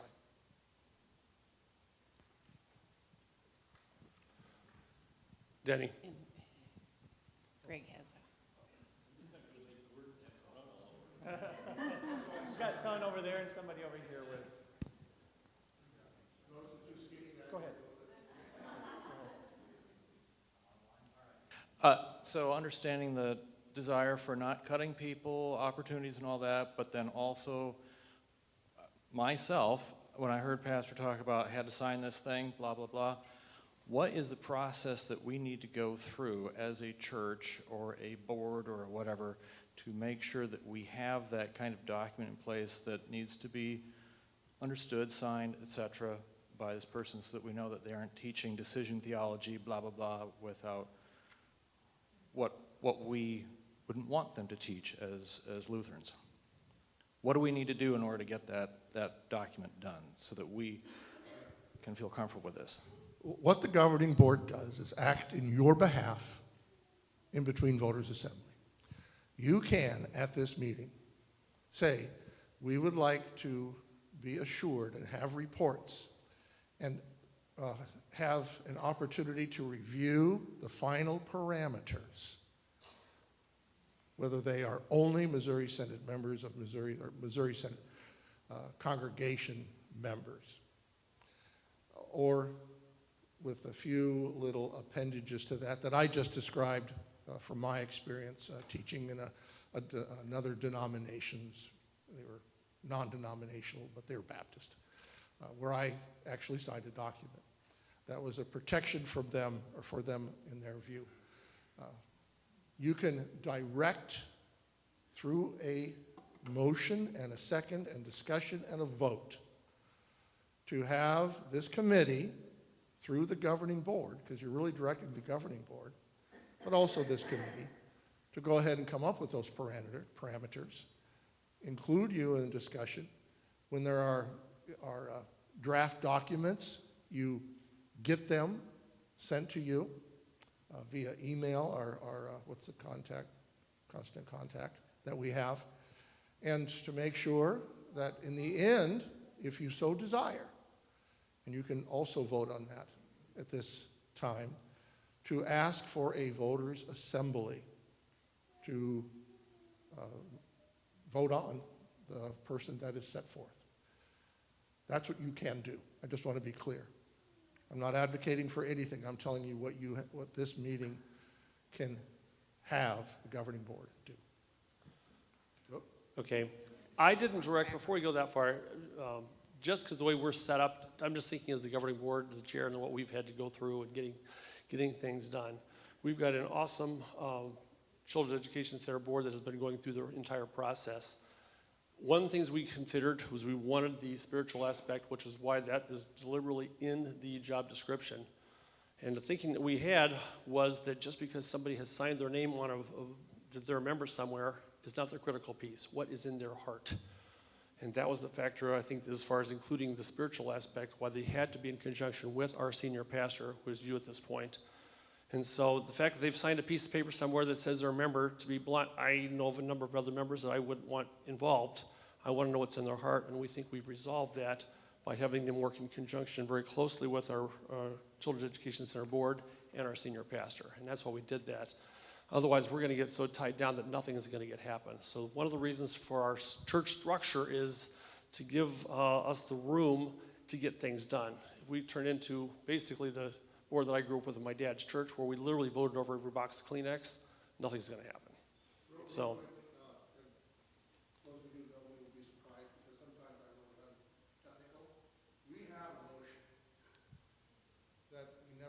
Second, and we're already in discussion, so we need a second.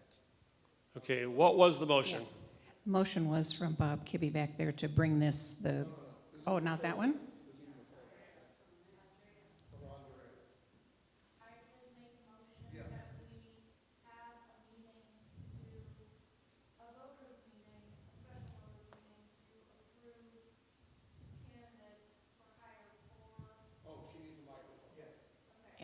I think that was Bob's, and I saw Andrea seconding that, but. It was a response to what Bob was saying. So I formally move that we call and set up a special voters meeting to review and approve the candidates for the candidate for the Early Childhood Center director. Okay, Bob Kibbe has seconded that motion. Other discussion? I'll start here in front. Oh, I'm sorry. Yeah. I'm sorry, Chris, you're up. One second, I'm just reframing the question. First off, you mentioned you had talked to Zion's preschool and daycare as well as Trinity's. Did you also contact Concordia's Sharing Care preschool? Okay. They're another Lutheran Church Missouri Synod in town that also has a preschool. It is just a preschool. Yes. Because that's a really different thing than what we're doing.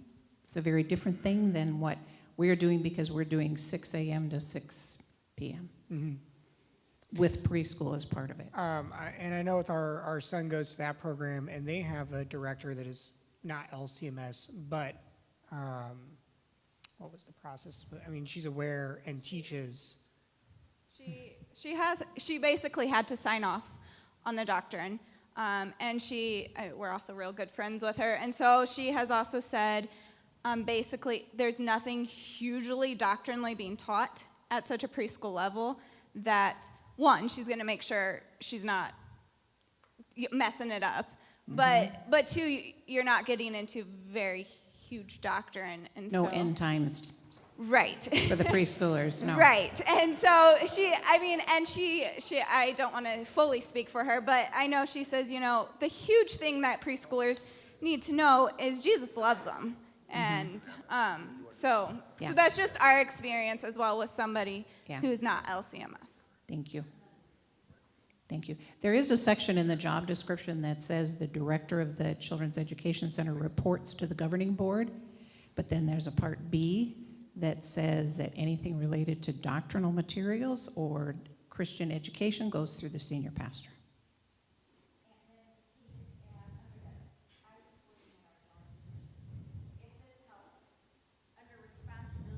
General responsibilities we put as number 1, model and practice the Christian faith as defined by LCMS Lutheran beliefs. Yeah, we tried to cover all of that, but we did not require that the person be a member of an LCMS church. Because I think we all agree with Rob that we would severely limit or maybe not even get any applications. Other questions? Coming from the Human Resources Department, the recruiting is impossible right now, and I don't want us to find that ideal candidate, and then they're actively looking, so we're actively looking, but they're not going to limit it to just us. They're looking at all areas. If we find that person, I'm going to say this, we better run with that meeting immediately, that voters meeting. We cannot wait and schedule it 2, 3, 4 weeks out. We're going to find a candidate, and we're going to have a voters meeting within 1 week. We cannot sit and wait. Yeah. We require 2 weeks, so boy, That's we a big- better not push that's a it big past concern 2 for me weeks. as well. Yeah. Big and concern. Yes, exactly, because I'm telling you right now, we hire someone, we get them all the way through background, we make an offer, they go for a drug screen, in the meantime, they're also at a drug screen for 2 or 3, 4 other jobs right now. It's going that fast. And I'm going to tell you right now, with all the daycares that shut down, I have a feeling that there's going to be a lot of competition, maybe as other places are also finding. It's the great exit right now. Everybody's leaving. This is the job. Yeah. We might make an offer, but there might be getting offers for 4 or 5 other places. So we're going to have to even consider looking at salary very closely. The other thing is, like you said, you're not inventing the wheel. I bet when you start working with these other places, these other churches with daycares like that we have, will already have these forms already done. So I just wanted to make sure you guys know this is going to have to be, if we're going to take it to a vote, we better run with it when we're ready, because we can't sit on that it. concerns me a great deal too. Yes, it does. Thank you. Lisa.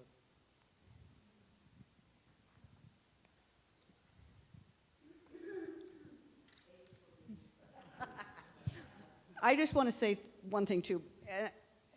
If the voters want to vote, that's fine.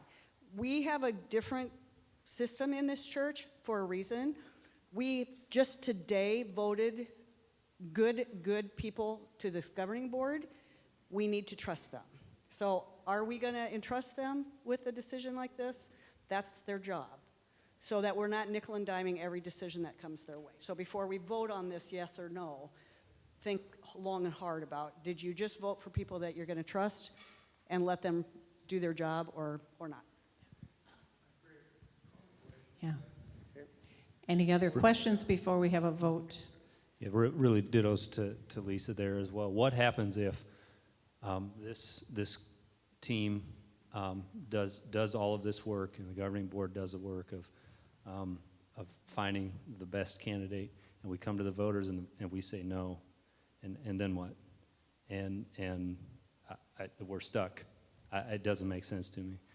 We are trusting our leadership to do what's right for this congregation, and we leave open that possibility of saying no. Okay, I mean, that just sets back everything that we are talking about, everything that we've approved, everything that we are looking for. Microphone's back there. We've got 2 hands up. While the microphone's going real quick, if there could be a compromise if we decide we're not. If we vote no, we're not going to vote on it. That we do plan on having open forums, discussion. We could even go so far as to say, okay, let's have a straw poll, and that's going to weigh heavily on if we do that. We're going to provide forum and opportunity for congregational input. Be confident of that. Okay? Okay, anyway, the last few comments here so we can get this vote going. Yes, question in the back.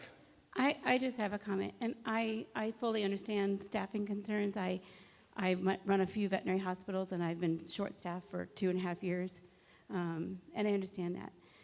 And so I understand you're afraid to shorten your pool, and you're afraid that about your qualified candidates. But I look at my staffing maybe from a different point of view, and I just kind of want to throw that out there. This is God's mission, and that's what you're looking at it for. It's a mission of our church.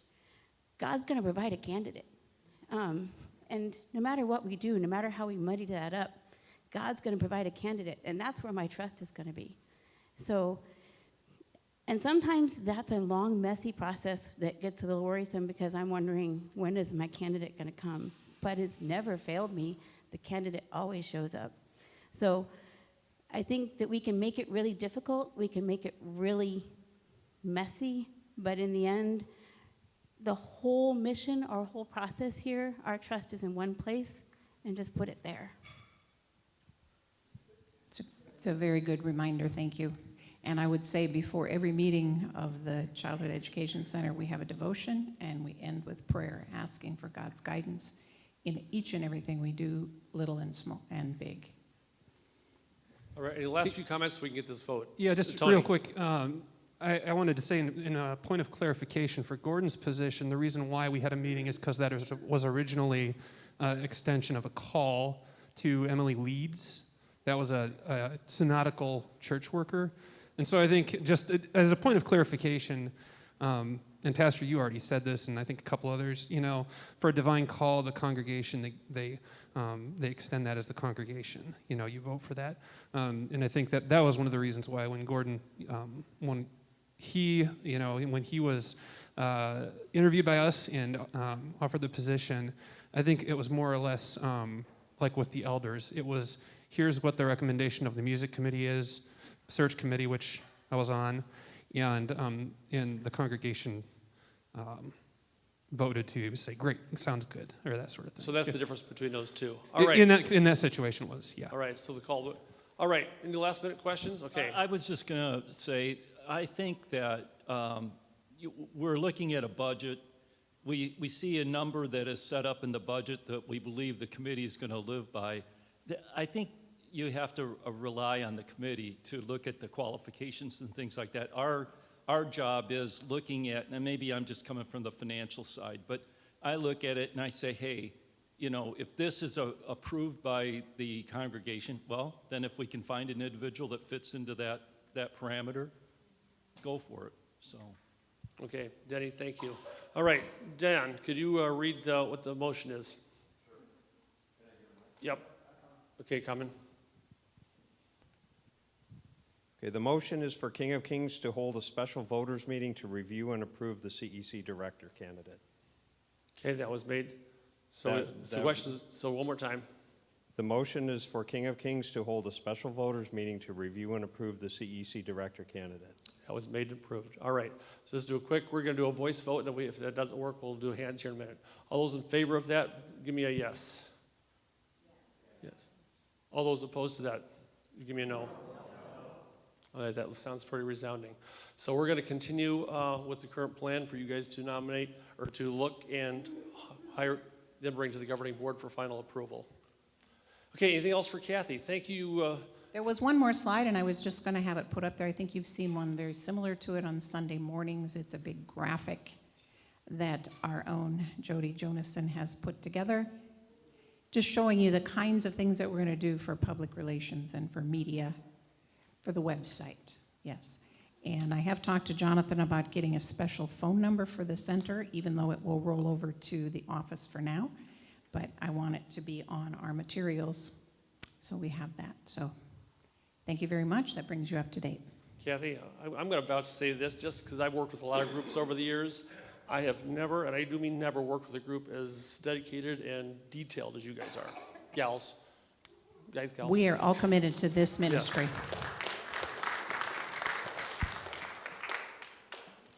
All righty, before we get to the budget, we've got the ballots for the governing board because, and again, you talk about pumpkins. Several of us turn into pumpkins. I am one of them.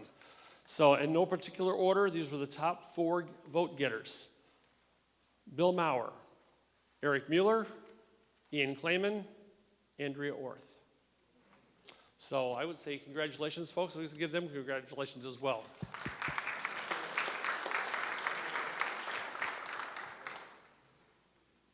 Andrea, Ian, Bill, Eric. All right. So congratulations, folks. I hate to tell you this, but your schedule just got a little busier. I'm going to warn you right now. All righty. Jonathan, you were up for budget. Thank you. All right, I'm going to try and make us through this. Nobody will argue. I'm not trying to gloss anything over. This is important stuff. We've talked a whole variety of things around the budget, some of it within. I know, again, for many of you, you're seeing this for the first time. If you've been with us historically, it's a very similar, if not the same, format to the budget that we've had. It's the last part of your packet, pages 38 through 50. I'd direct your attention right now to page 39. Page 39. And this just gives some very high-level overview and some notes of that. Things that, again, we've already talked about. Page 39. So of those items of note, first of all, if you were listening, both pastors plan to retire. There are prorated amounts. I've talked with Concordia plans, and I've talked with certainly both pastors, and we've talked through a number of scenarios. So I believe we have everything as humanly as best we can plan right now for that. We'll need some people to help celebrate at some point and have some recognition and thanks as well. The next three items on those bullet points, the debt or loan payment, which is the last page of the packet. While it's new again this year, we've had it before, but it's been, I think, 2017, 18, I'd have to look back. It's been a few years since we've had a debt payment. That will happen once again. Synod Scholarship Fund is being re-implemented. Again, that's been in there historically, but is in there once again. Through the generosity of the congregation, we were blessed to have a number of gifts this past calendar year go to Scott Treptow. Scott's studying for DCE, Director of Christian Education at Concordia Chicago, and Noah Russell, who's in our Concordia Seminary at St. Louis as well. In the past, when we've had sons, daughters of the congregation going into church work careers, we've had that both as part of the budget and then other gifts that come in. So there's a line item in there. And the safety team, there's a great group of people that really kicked off again in the last year or two. I can't remember when it started officially, but our safety team, a small amount that goes in there as well. So those three are kind of new or reintroduced. The next three, as has already been referenced through pastors' reports especially, but others, African ministry, children's ministry director, and the choir director small stipend that had been in there. Those are not included, unfortunately, some difficult decisions, but not included in this coming 2022 budget. And then finally, other existing staff, no raises as well. And the last, that's right, John Lynch was choir director. Don't get that misconstrued with Gordon's position, but John had a small stipend in there. And is there any concern?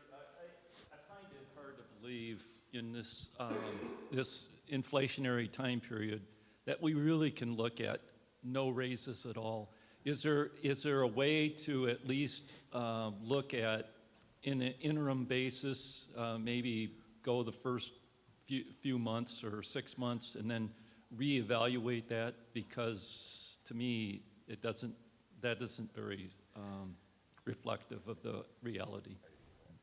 I will say in response to that, the board did discuss that. Now, obviously that's kind of a conflict of interest, as I do a lot to prepare this. I'm also one of your paid staff. However, that was discussed.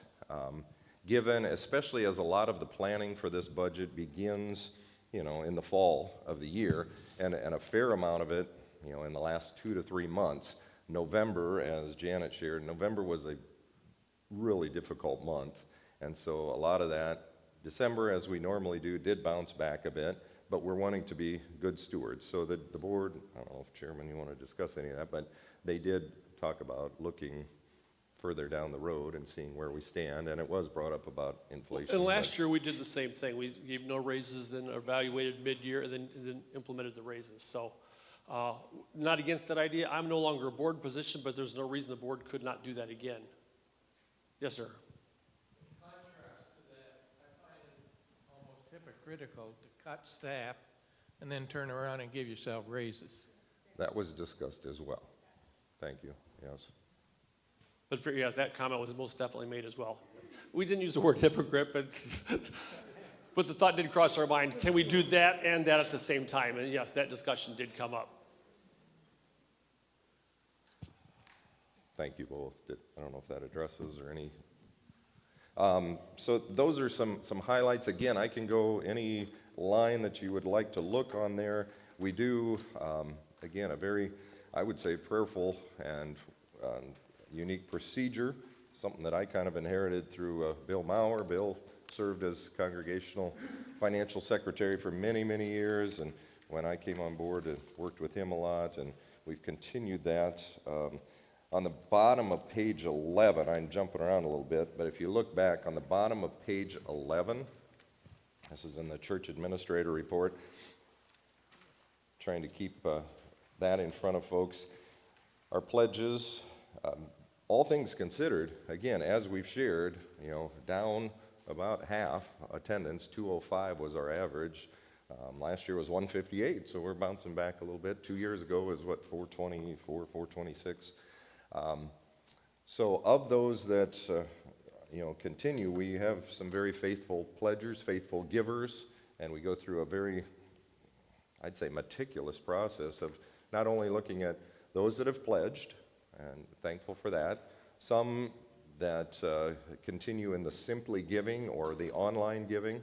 Again, and many of you take advantage of that. I encourage that, like last week, hopefully we don't have many times when we're snowed out, but that can happen.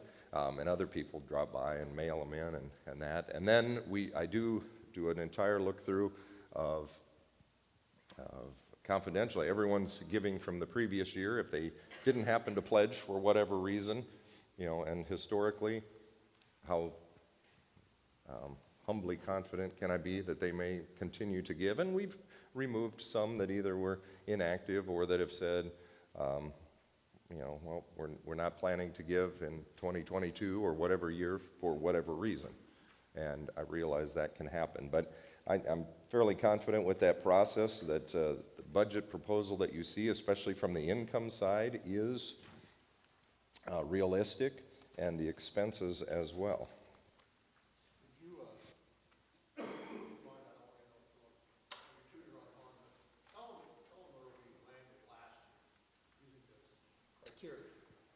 Well, yeah, do I have that? You can say 99%, that's okay. We were at 99.2 or 3%. On income. As we go through this every year, we're doing that and predicting and praying that God provides. So, do you have that, Hannah? So a year ago, as we projected and predicted this, 99.17% of the income that we projected a year ago, we did receive. Expenses were 96.89, so almost 97%. Again, that's by God's grace, but so using that same method and prayerfully considering that, and that's the budget we're presenting. So I guess at some point we can continue discussion. Well, we actually need a formal motion to accept the motion. budget as submitted. So do I have a motion? Steve Epley gives me a motion. Do I have a second? Oh. No, I need a second first. I need a second to the budget. Second over here. Okay. So motion and a second. Now we can do discussion. So motion to accept the budget as submitted by our church administrator and seconded. So questions? Robert. Microphone, please. Excuse me. In Kathy's presentation, she talked about a budget for the ECU. Okay. Is there a line item for that, or is that all within the current budget? Where is that at? That is not in the current budget. Good question. And that's on that, page 39. Some notes. We will have in future budgets an existing page. We talked about that. That will address and give very specifics on income expense related to Children's Education Center. With that question, however, and as was pointed out by somebody earlier, Kathy. we do have utilities, custodial, any of those things from a building, facility perspective. That is included in this proposed budget. Gas, electric, water. But if we are opening in August, won't there be income between August and December? Bob, hopefully, yes. We assume to know. And yet it's not in this budget? Well, there'll be expenses to offset that. It's hard to know. The opening could happen in August, it could happen in September, it may not happen until October, November. Robert. So I think the answer there is think the answer there is it's a separate budget that's not connected to the church, yes, but it's actually by the facility itself. So that we'll get those in future meetings, obviously, right? Correct. And I think the big thing in there, you're right, it's, the Lord knows, what date that'll be once we have our occupancy permit, all things done, and opening. We hope that to be, But fall. there's got to be numbers for 2021, 22, you mean? or this year? 2022, whatever we're in. What's that?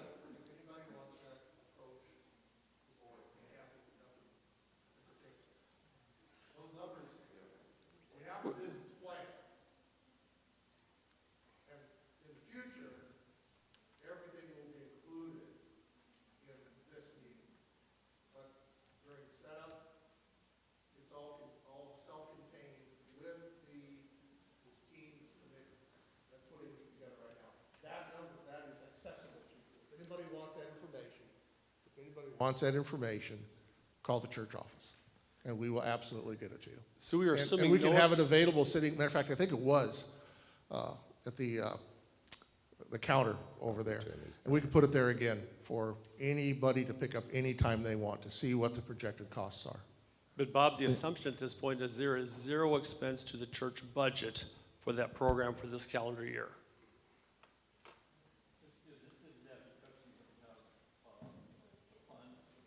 That is correct. There's money that was given to offset those costs. That is correct.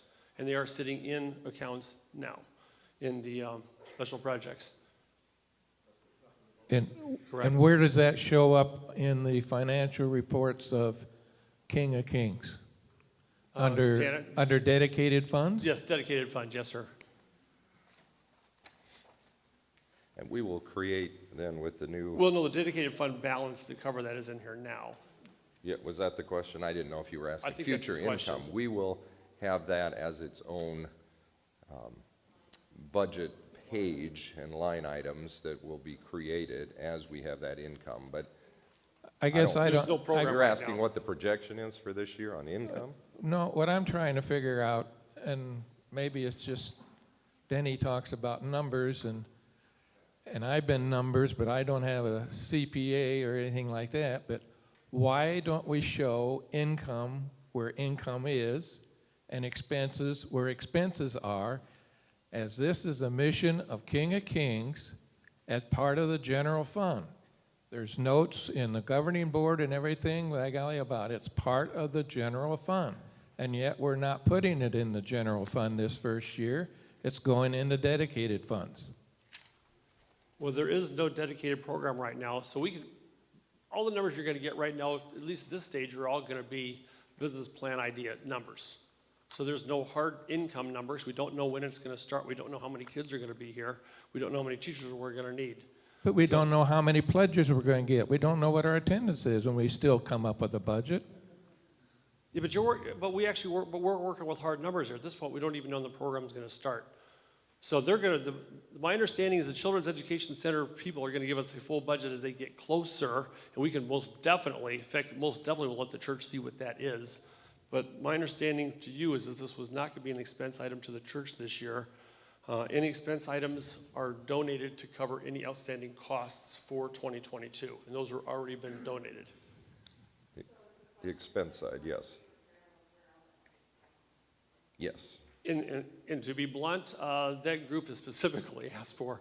They want to make sure that this thing is mission neutral, God bless mission positive, so that we know literally where every penny goes. And other budgets we've seen, if this helps, Bob, utility stuff that we've got in the existing budget, they'll actually pull a piece of that into their budget as well.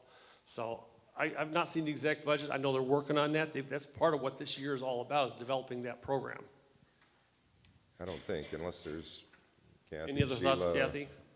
Nothing. Okay. That is correct. You want to give her the? For future years. Andrea, just a second. I'm coming. Pastor Ball, man. Oh, I'm said sorry. first. My question was then, it is then inconceivable that King of Kings would have to cover an operating shortfall by the Children's Ministry Center for 2022? We should not. The expense is figured in. Is that what you're asking? The expense of anything that we believe at this point, the same as we're doing the budget, is figured in either in existing, mainly for building, utilities, those sort of, and or potential, as Kathy shared in her, of potential But expense. since we don't have any income, we don't actually know that.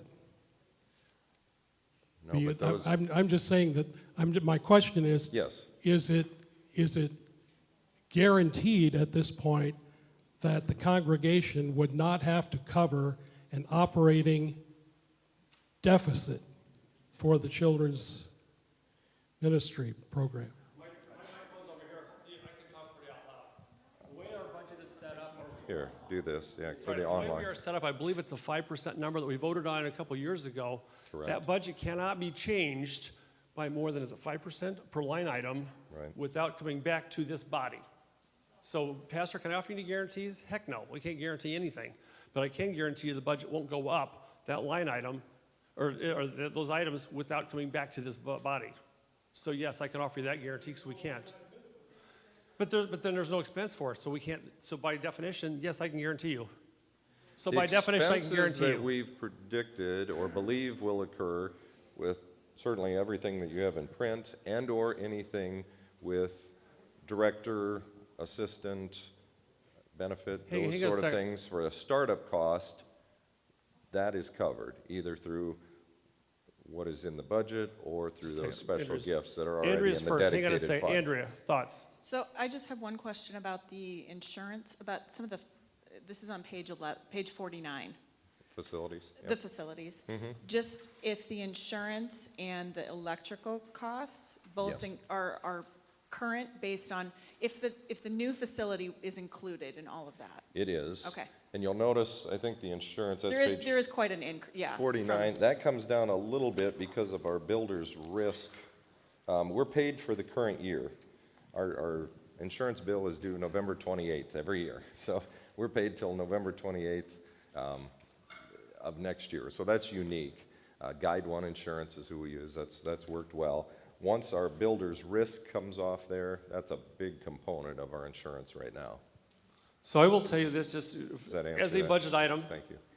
Just knowing what I know as the chairman here, since there is no specific budget item for it at this point, if they're going to need additional dollars, we'll have to figure that out either as a congregation or private donation. What I'm hearing is that a sentiment that let's write it on the budget to say, here's the expense that we anticipate and here's the income from it, and put it on there so that it's for the sake of transparency. Is that right? When I started my company more than 30 years ago, if a banker had asked me for any of this, the company would have never started.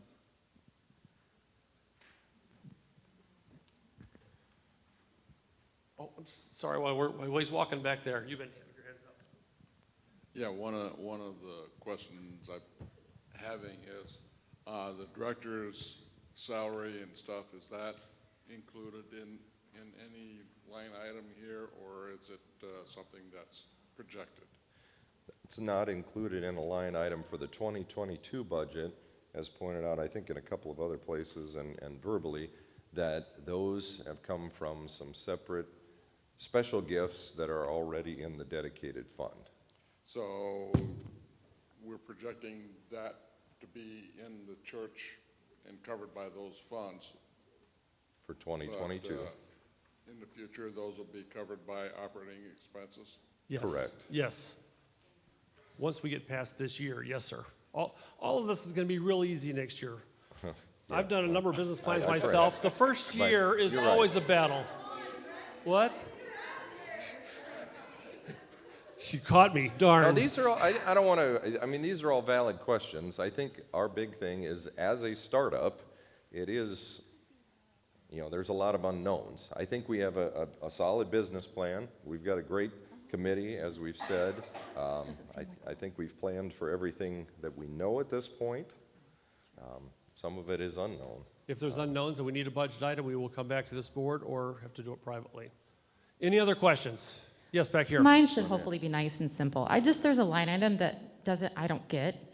On page 42, Yep. it says guest speakers. And Oh, it's for thank you. $8,500, but all the other years has been around $300 to $500. Good So I have question. no idea what that is. What is that, Excellent. and why is it so high compared to the other years? Thank you. Good Good question. observation. Page 42, about in the bottom fourth of the page, guest speakers. Normally in the past, and especially as we've had a couple pastors, usually they're faithful and at least one's here, but if they happen to both be on vacation or something, or we have, someone from Mission Central or, another pastor, a missionary come in, you see quite a jump in that. Excellent point, excellent catch there. 8,500 jumps it up for our vacancy pastor contingency. And that is all per district guidelines, figuring that maybe for the last quarter of the year. So, excellent catch, Lynette. Thank you. I forgot to Right back point here in the that back, out. straight back to second. Yeah. Yes. I was just wondering, shouldn't the tuition for the children be set so that it covers the expenses? That's the plan. Yes. Short answer. Bob's back here and then over here. On page 40, Yes, sir. debt payment, I'm assuming that's the debt on the building? It is, yeah. It corresponds with page 50. That's interest for this year. Why wouldn't that be taken out of the Forward in Christ money rather than the general fund? That's a part of the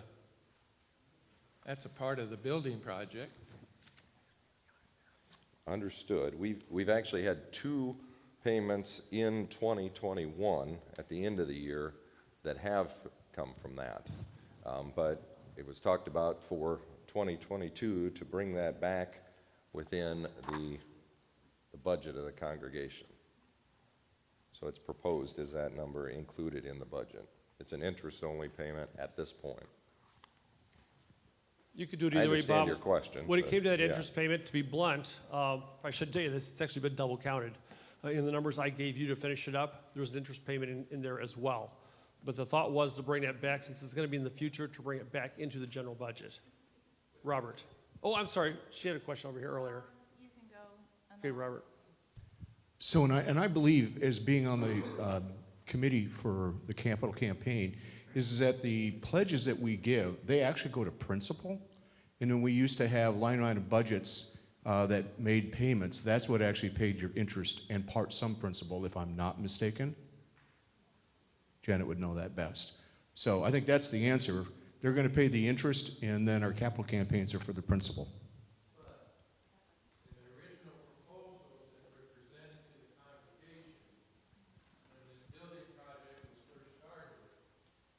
The interest was part of that budget. And now we're taking that interest and we're putting it in the general fund. Well, we want to bring it in. I'll talk to that one. The budget I gave you earlier, Bob, it is in there. It's actually been counted twice. So if we want to pull it out of here, we can. It's just a line item. It's just a matter of how we bookkeeper, and I am not a bookkeeper, all right? You are, Danny are. I'll guarantee you that's a job I'd never want. So as of right now, that number is actually counted twice. In the numbers I gave you to finish it, it includes interest for this next year. So how we do that, Janet, that'll be up to you guys in the future boards, how that gets counted and where it gets expensed.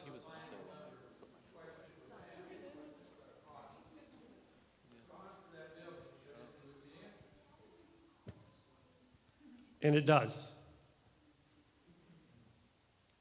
So, I mean, don't take this wrong. To me, it's kind of nitpicking whether we're covering it here or covering it there as far as budgeting. But however you guys want to cover the budget, Janet, that's beyond my pay grade as far as how we get that accounted for. So any other questions? We got to get to a vote. Yes. Okay, I have a concern about eliminating the position of Children's Ministry Coordinator. I have several pages that I prepared for this. I would like to see that back on the budget, even if it's 0 for this year. I'd like to see a commitment by the congregation to continue having a paid children's ministry coordinator specifically to shepherd the younger members and visitors to our congregation, because it shows that we value the consistent spiritual growth of those children, acknowledge the effort that it takes, and are committed to the long-term vision of training children in the study of God's Word and preparing children for their next steps. In a logical flow, the early childhood program feeds the Sunday school program, which feeds the confirmation program, and finally the youth program. So eliminating that position leaves the Sunday school piece of the sequence vulnerable, even with capable and dedicated volunteers, which I know my friend Diane is very capable and dedicated. There's also a big danger of burnout with the responsibilities of that task. And it is like having a building project without a general contractor, or asking school teachers to take on administrative tasks of a principal halfway through the school year. I realize you have the authority as a governing board to make that decision. However, I believe that when you make that without the input and without the congregation, you miss out, we all miss out on collective creativity, wisdom, and experience, and buy-in of our members of what is actually happening. And the result is spiritual damage and broken trust, which is often invisible because very few people will say, hey, my trust has been broken here. And I believe that process is important, even if the actual decision is the same, because when we do include people, we cultivate ownership for whatever decision is actually made. We build trust and strengthen community. So I move that we amend the motion to accept this budget by putting a blank line item for Children's Ministry Director, which shows a commitment to reinstate this position at a point in time in the future when we have indicators that we agree upon to reinstate it. Kind of a placeholder. Okay, so we got a motion and a second. This is basically, we have got to do the amendment first. So any other questions to the amendment? Dan, do you have that? Okay. Just a second. Robert. I amend her motion that we take the $17,000 debt payment and put that toward the... I think I'm no rules guru here, but I think we've got to act on the amendment motion first before we deal with that motion. Why make it a part of her motion? Steve, you have to now go back to the people that made the initial motion and have them accept the amendment. You're willing to accept that amendment? He wants to pull off that interest off the line item. So he wants to put money. He's not putting any money, he's just pulling the interest off the line item. Basically, he's trying to kill two birds with one stone, I think.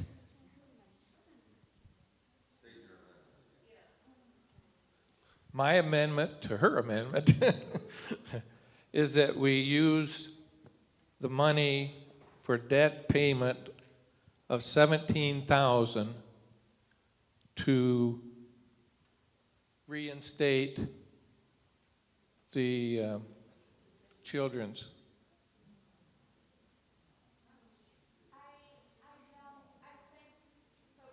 You're not going that far from what I'm hearing. Okay, so I think the answer is she's not going to put that in here. So just put.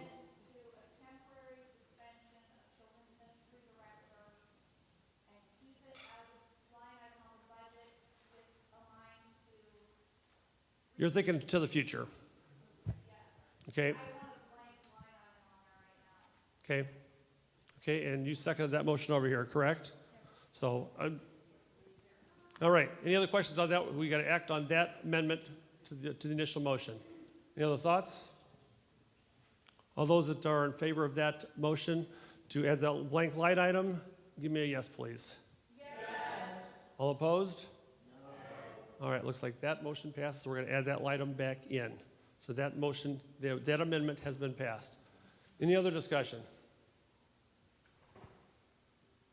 Okay, so at this point in time, then I am going to, I don't know if I can call the question myself. If there's no other question,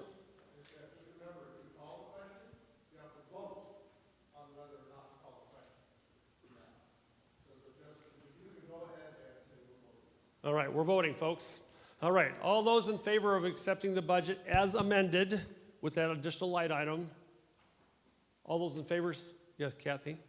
Yes, let's do hands up, please. All those in favor of the budget as submitted by Jonathan with the amendment? All those opposed? Hands up. All right, looks like that motion, your budget passes. And by the way, I want to congratulate Jonathan for doing this because I talked to you many, many times, and you've got a lot more hours than I do, but I will tell you this is not a trivial process, especially figuring income in these pandemic areas. So I have to give you a lot of credit, Jonathan, for putting this together because there's a lot of hours. No, I mean that. I used to work on a budget 20-some years ago, many years ago, and it wasn't half this complicated, and we didn't have to deal with a pandemic. So congratulations and thank you. All right, where are we right now? I think we are basically done. Any other thoughts for the good of the church? Steve Epley. When I was working briefly in the new edition, I was just struck with what a beautiful facility that will be. And I was also just almost overwhelmed with the impact that this congregation will have through that facility. Of all the things we could consider doing that would matter, that matters a great deal. And I just want to say that I'm proud of the congregation for having worked its way through a 5-year process of getting to the point that we are today, but what we're doing today is a really big deal. Steve, thank you. It really is. On behalf of myself, who I'm going off, hang on a second, Rob, and Janet and Dan, I think I'm going to say we appreciate all the efforts. To be blunt, there are so many people involved in so many different aspects that we thank you as well. I mean, there's so many hours put in by so many people. So that's my thanks to everybody. God has been good, and He is always good to this church and this community. If you haven't been there, Steve, can I ask you, would you have time to give a tour? I know you've been back there a lot. If you haven't been back there, please go back there. It is amazing, and we really could use some additional help. So thank you. Yeah, Rob just did a lot of taping. I know where he's coming from, so. All righty, so thank you. And final comments. So Andrea, Ian, Bill, and Eric, your lives just got a little busier. So just FYI. And thank you much from me. So if we could all rise, we're going to close with the Lord's Prayer, please. Our Father, who art in